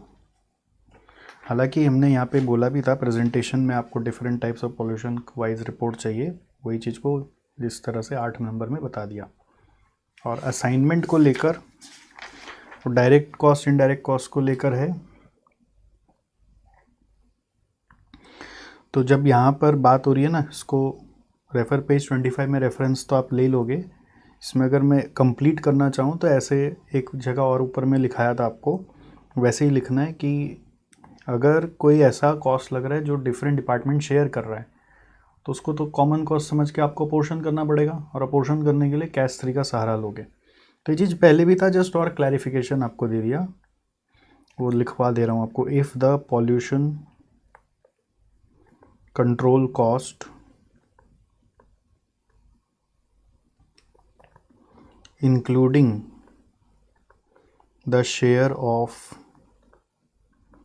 cost of reciprocal exchange of services, ये मतलब अगर एक department दूसरा department से service ले रहा है, जैसे आप लोग रीअपोर्शनमेंट में सीखते थे, is shared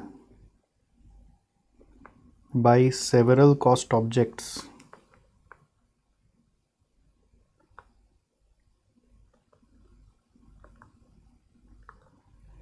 comma the related cost shall be measured as an aggregate and distribute as per CAS 3 and distribute as per CAS 3। ये चीज़ ऊपर में भी लिखा था ना भी एक जगह, वही चीज़ वापस आ गया कि अगर कोई शेयर्ड कॉस्ट है तो उसको कैश 3 के हिसाब से डिस्ट्रीब्यूट कर दोगे।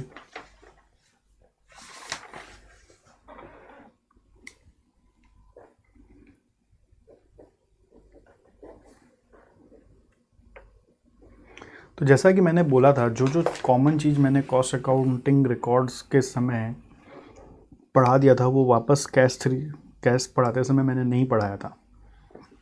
आपको फोकस ज़्यादातर जो क्वेश्चंस मैंने कराए हुए उस पर ही करना है, जस्ट मैं आपका नॉलेज अपग्रेड कर रहा हूँ यहाँ पर, ठीक है ना। कैश 15 में आ जाओ। इसमें असाइनमेंट में एक पॉइंट और जोड़ना है, transportation cost relating to distribution shall be assigned as per CAS 5, shall be assigned as per CAS 5.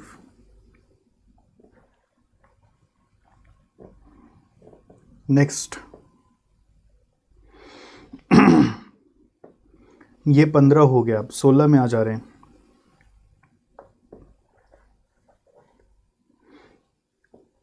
Amortisation का डेफिनेशन जब अपने लिखते हैं ना, systematic allocation of depreciable amount of an intangible asset over its useful life, इसमें थोड़ा सा add करना है, to reflect their consumption in the production of goods and services. ये इम्प्लाइड होता है, to give you more clarification I have also written this. देखो बहुत सारा चीज़ इसमें ऐसा भी है, कुछ कुछ जो मैं क्लैरिफिकेशन के लिए बता रहा हूँ, नया ही है ऐसा नहीं है, बट आपको अपडेट कर देना मेरे को मेरा धर्म लगा, ठीक है। मेरे मैट में नहीं था, आप ऐसे समझ लेना। ओके नेक्स्ट, इसमें एक और डेफिनेशन है जो हम लोग पहले भी पढ़े हैं, इम्पेयरमेंट लॉस, पहले भी आ चुका है बट फिर भी यहाँ पे भी दिया हुआ है, अगर आपको नहीं ध्यान है तो हम वापस यहाँ पे एक बार जान लेते हैं। तो impairment loss is the amount by which the carrying amount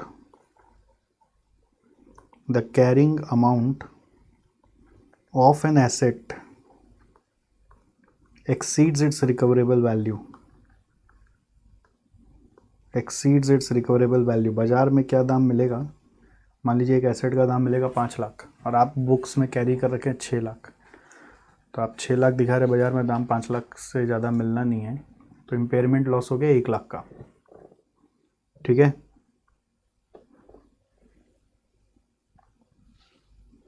next, फिर यहाँ पर एक देखना, एक पैरा है इसमें, वो स्पेयर्स को लेकर है, उसका चेंज हो चुका है, वो पहले भी बता दिया था, वही वाला बात है, सेम टू सेम बात। स्पेयर्स का हर जगह चेंज हो चुका है, ये हो सकता है एग्ज़ाम में अलग से चला के ही पूछ ले कि स्पेयर्स का ट्रीटमेंट कैसे होगा।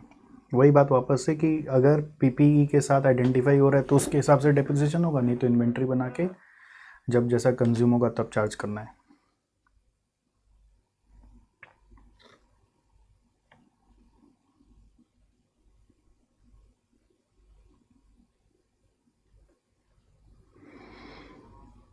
तो इसमें क्या बोलना है, spare parts,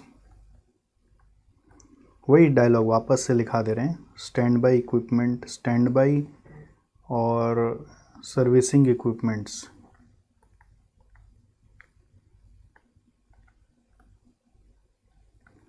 are recognized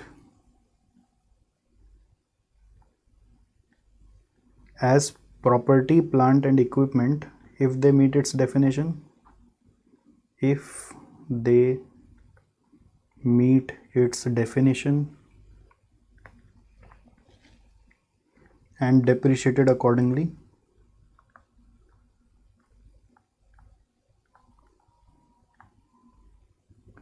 otherwise क्या होगा, वो इन्वेंट्री बन जाएगा, अदरवाइज क्लासिफाइड एज इन्वेंट्री। और कब कंज्यूम होगा, जब कंज्यूम होगा तब कॉस्ट बनेगा, and recognised as cost, and recognised as cost when consumed. हुआ?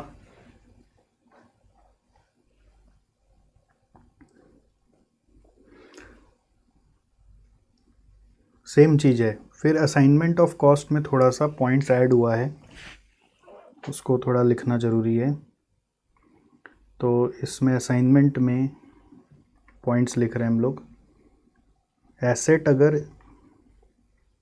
यूज़ में नहीं है,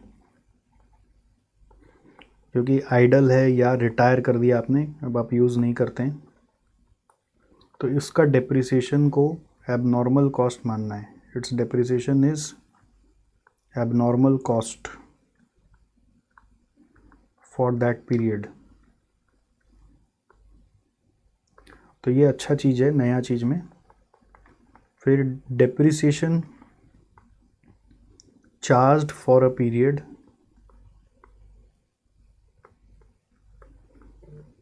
is usually recognized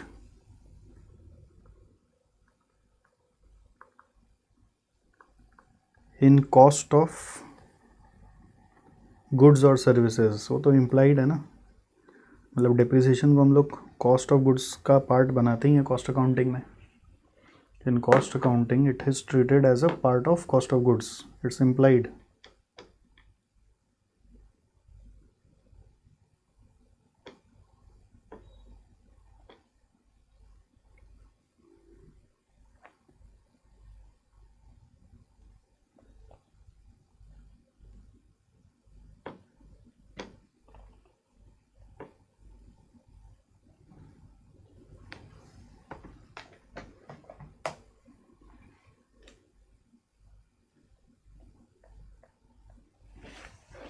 आगे लिखिए next.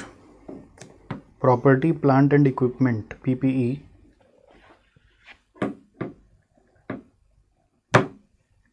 are used for producing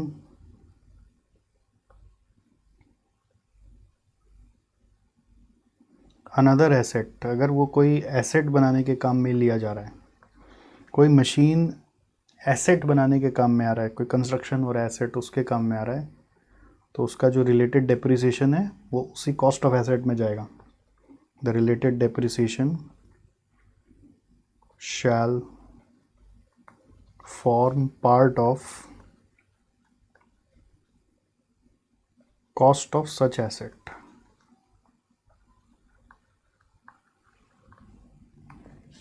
ठीक है, क्लियर है? लिख लो, आप लिख लो, मैं वेट कर रहा हूँ.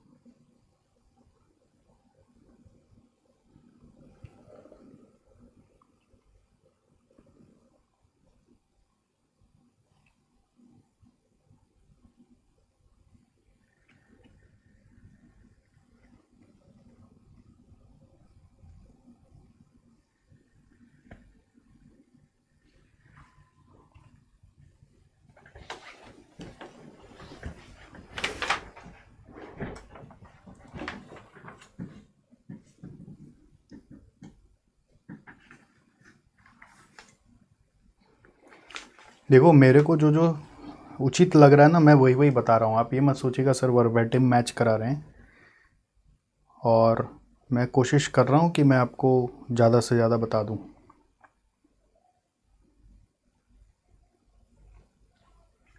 नेक्स्ट कैस 18 में आ जाइए.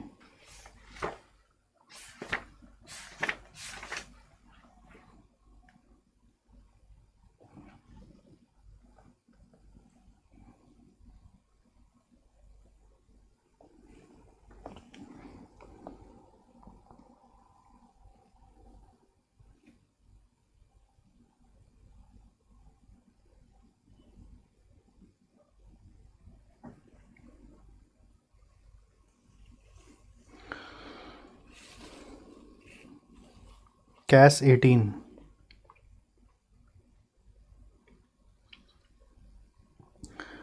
इसमें प्रिंसिपल्स ऑफ मेजरमेंट में कुछ एग्जांपल्स ऐड किए हुए हैं.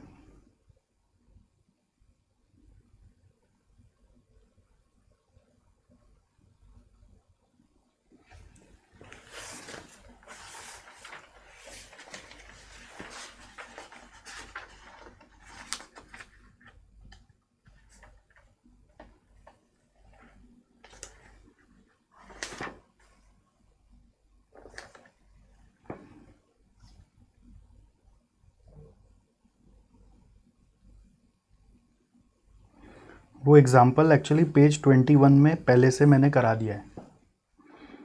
ठीक है, कि कहाँ कहाँ पर रिसर्च एंड डेवलपमेंट का कॉस्ट इनकर होता है। अगर आप पेज 21 जाके पढ़ेंगे, मैं आपके सामने खोल देता हूँ।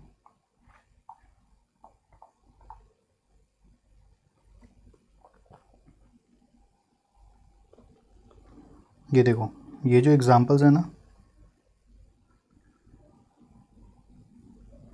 कि cost can B incurred for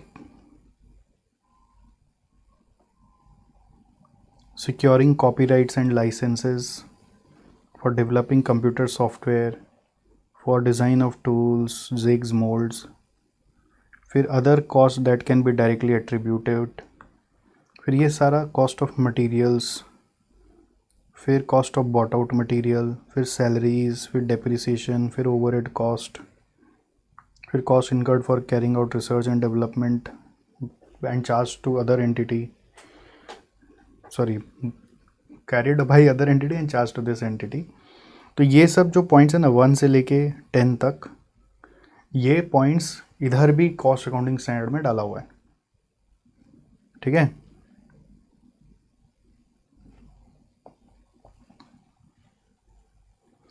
actually क्या था ना, पुराना मैट जब था तो उसमें हम लोगों का इंस्टीट्यूट मैट में ना समराइज्ड कॉस्ट अकाउंटिंग स्टैंडर्ड्स था। ठीक है, तो समराइज्ड होने के कारण सारा चीज़ वैसा ही पढ़ा हुआ था हमारा।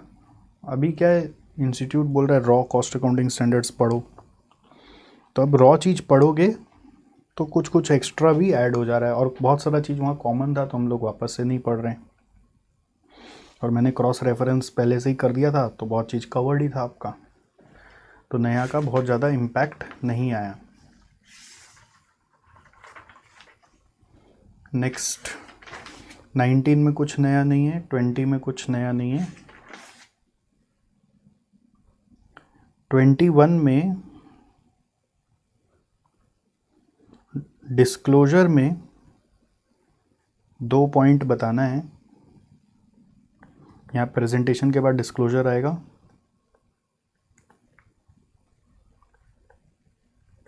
वो कॉमन डिस्क्लोजर में एक आता ही ना, बेसिस ऑफ डिस्ट्रीब्यूशन डिस्क्लोज करना पड़ता है, तो वही चीज़ वापस है, basis of distribution of quality control cost to the cost objects आपको बताना है कि किस बेसिस में क्वालिटी कंट्रोल कॉस्ट को बांट रहे हो।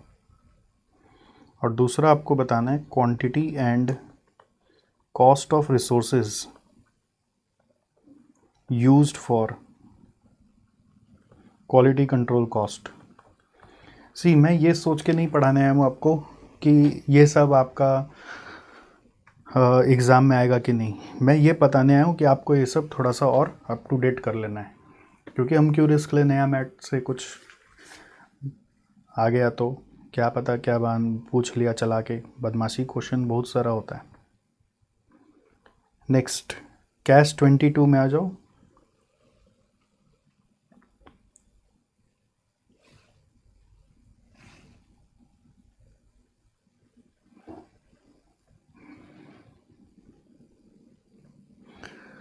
इसमें कुछ यूनिक डेफिनेशंस दिए हुए हैं, बाकी तो कॉमन डेफिनेशंस हैं।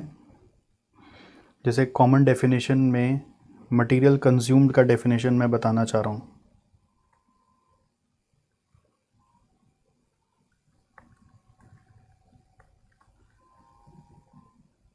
It includes materials directly identified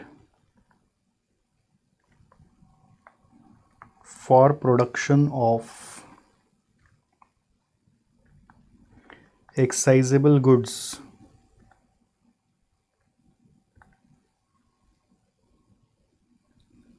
ठीक है,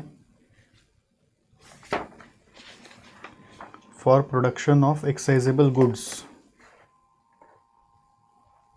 तो इसका क्लासिफिकेशन कैसे है, such as indigenous material, indigenous मतलब जो लोकली प्रोक्योर किया गया है, imported materials, bought out items,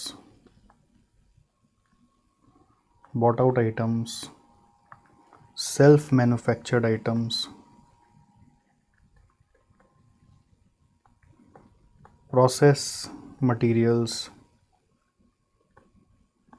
एक इंटरेस्टिंग चीज़ आता है, materials received free of cost, free of cost और एट कंसेशनल रेट भी मटेरियल कंज्यूम का पार्ट है, और एट कंसेशनल रेट। फिर एक्सेसरीज ऑन विच, ये हम लोग पहले भी पढ़े हैं, सेम चीज़ वापस आ रहा है, यही है अमेंडमेंट में। CENVAT credit is available,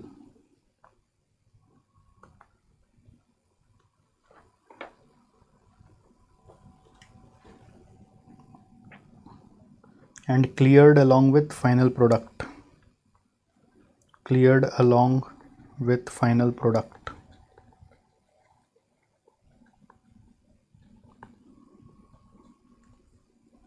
goods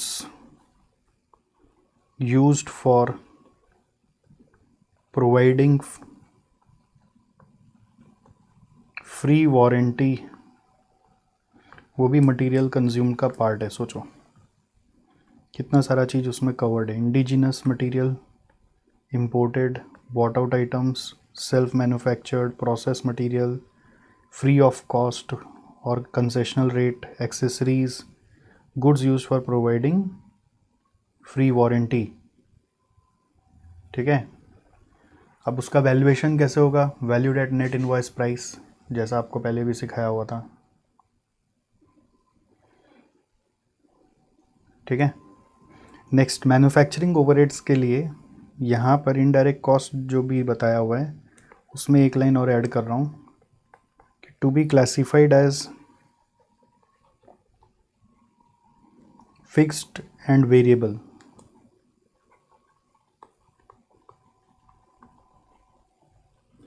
to be classified as fixed and variable. ठीक है,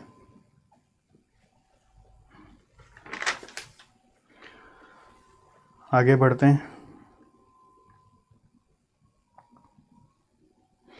इसमें प्रिंसिपल्स ऑफ मेजरमेंट बहुत सारा दिया हुआ है, तो वो हम लोग को लिखना है। प्रिंसिपल्स ऑफ मेजरमेंट बहुत सारा ऐड हो गया है। प्रिंसिपल्स ऑफ मेजरमेंट ऐड हो गया मतलब आप ऐसा समझो हम लोग अपने मैट में नहीं पढ़े। ठीक है, सच बताऊं तो मैंने कैसे मिलाया अपना मैट और नया मैट, मैंने ये नहीं देखा कि पुराना कॉस्ट अकाउंटिंग स्टैंडर्ड नया कॉस्ट अकाउंटिंग स्टैंडर्ड में क्या है। अपना मैट में नहीं था तो मैं बोला कि चलो नया मैट में दिया हुआ तो अपडेट करा देते हैं आपको।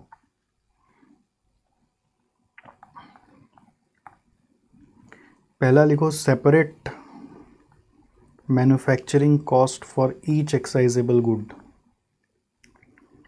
हर एक्साइजेबल गुड का सेपरेटली कॉस्ट स्टेटमेंट बनता है, उसका एक अपेंडिक्स यहाँ पे दिया हुआ है इस कॉस्ट अकाउंटिंग स्टैंडर्ड में, उसके हिसाब से।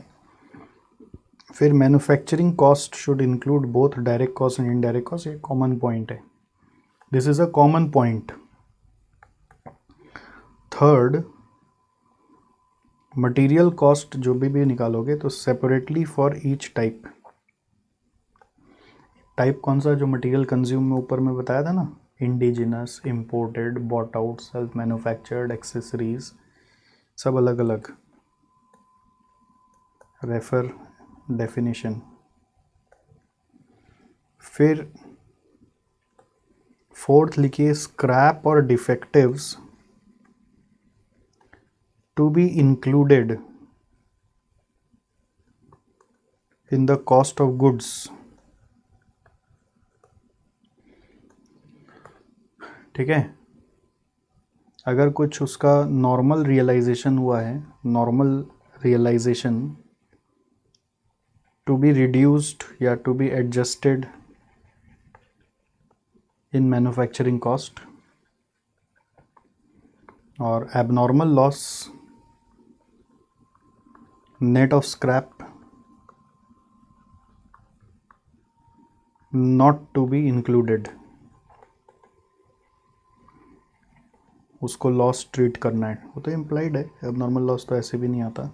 बट अगर एबनॉर्मल स्क्रैप डिफेक्टिव्स हो गया तो उसको नेट ऑफ का स्क्रैप रियलाइजेशन लेके, जैसे प्रोसेस कॉस्टिंग में नहीं करते थे, वो पीएल में चला जाता था। फिर बोल रहे fifth point, employ cost for each excisable good आपको अलग से निकालना है। फिर सिक्स्थ, कॉस्ट ऑफ यूटिलिटीज आपको निकालना है for each type of utility, for each type of utility. Seventh, packing cost for each excisable good, for each excisable good. Eighth, direct expense, फिर repairs and maintenance, repair and maintenance, फिर depreciation, फिर R&D।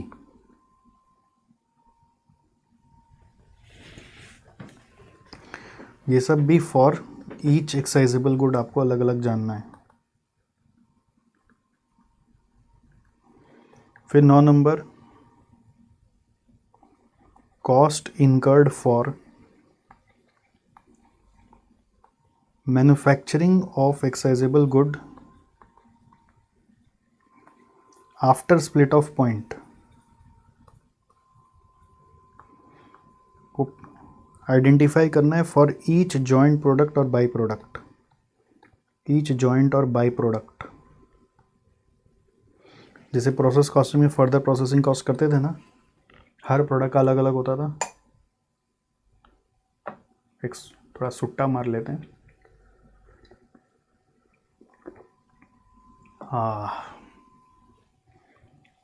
Next, royalty and technical know how भी ऊपर में लिख सकते थे, direct expense है ना तो उसी से ही जुड़ा हुआ है। वैसे royalty and technical know how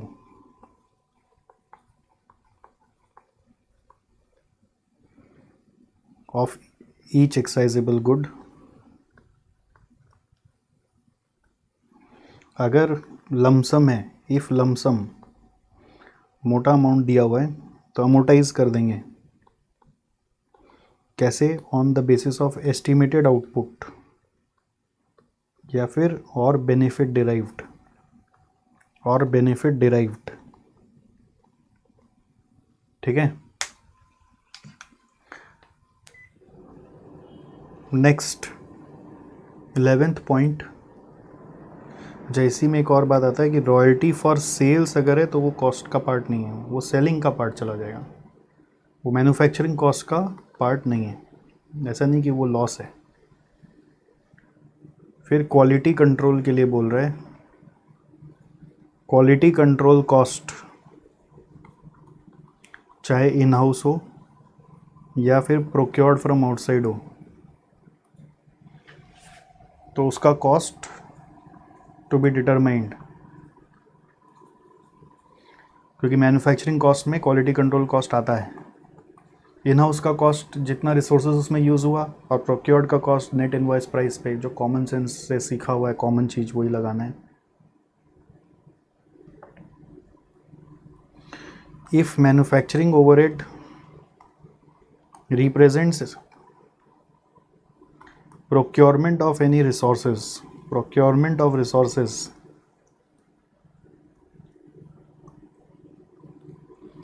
then net invoice price, उसका कॉस्ट पकड़ने के लिए नेट इनवॉइस प्राइस। फिर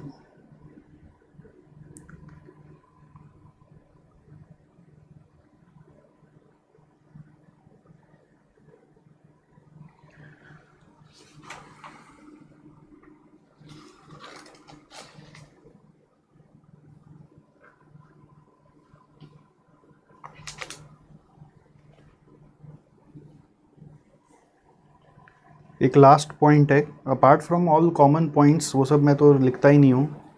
WIP stock shall be measured at cost computed on different stages of completion।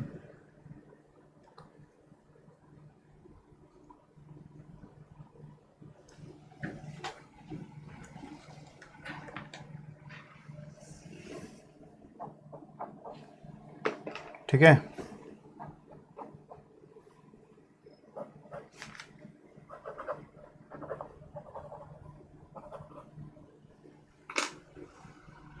बाकी सब तो कॉमन चीज़ है, तो वो सब नहीं लिख रहे हैं।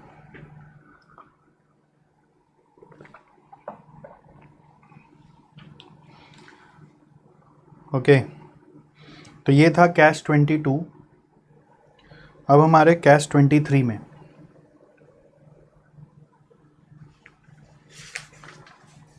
और यहाँ से जा रहे हैं क्योंकि इसमें कुछ भी नया नहीं है। फिर हमारे कैश 24 में रेवेन्यू फ्रॉम ऑपरेशंस करके एक पॉइंट है यहाँ पर, तो इसको लेकर एक क्लैरिफिकेशन है कि it includes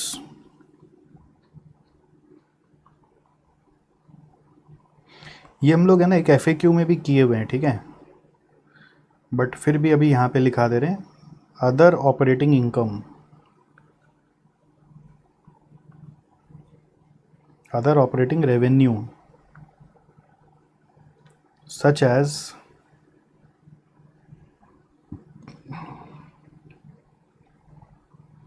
sale of byproducts,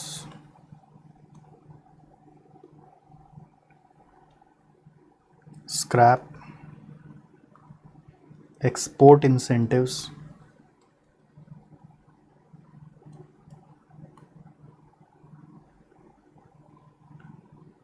subsidies और ग्रांट,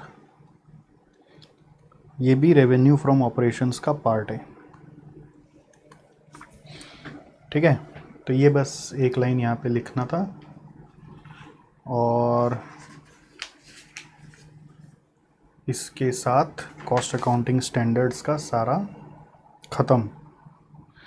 GSCA फिर गाइडेंस नोट का तो मैंने खाली लिस्ट दिया था आपको, तो ना कुछ उसमें चाप है ही नहीं। GSCAP भी आपको पढ़ाया हुआ था, इसमें ये मैं बोल रहा था यहाँ पे देखिए इंपॉर्टेंट डेफिनेशंस है जो मैं सेल्फ स्टडी करने बोला था आपको पहले, ये आप सारा पढ़ लेंगे तो सारा आपका डेफिनेशंस कवर हो जाएगा, और जो जो इसमें नहीं है वही मैंने वहाँ पे बता दिए हैं, कुछ रिपीट हो गए होंगे।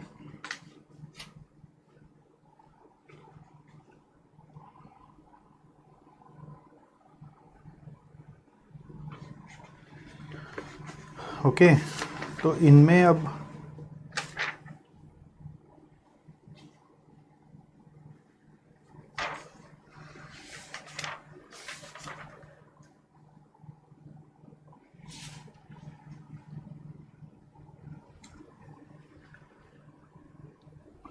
खाली एक करेक्शन मेरे को मिला है, ये आपने देखा है कि नहीं,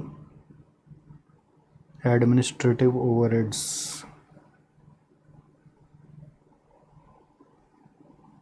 वो मार्किंग किया हुआ, ठीक है, नो चेंज। सो इसके साथ अब इस चैप्टर का जितना चेंजेस था वो मैंने आपको करा दिया। Okay, there are no other changes in this chapter. चलिए guys, thank you for giving your time and I hope कुछ तो हेल्प हो गया होगा। और वो हेल्प क्या, बेसिकली वो जो इतना कान में इधर उधर से बात आते हैं लग जाता है ना, चेंज हो गया, ये हो गया, वो गया, वो गया, लोग घबराते हैं, वो घबराहट आपकी ख़त्म हो गई हो। अब बस जब आप रिवीजन करेंगे तो वो सब जो एक्स्ट्रा पॉइंट्स लिखा हुआ एक बार उस पर नज़र दौड़ा लीजिएगा।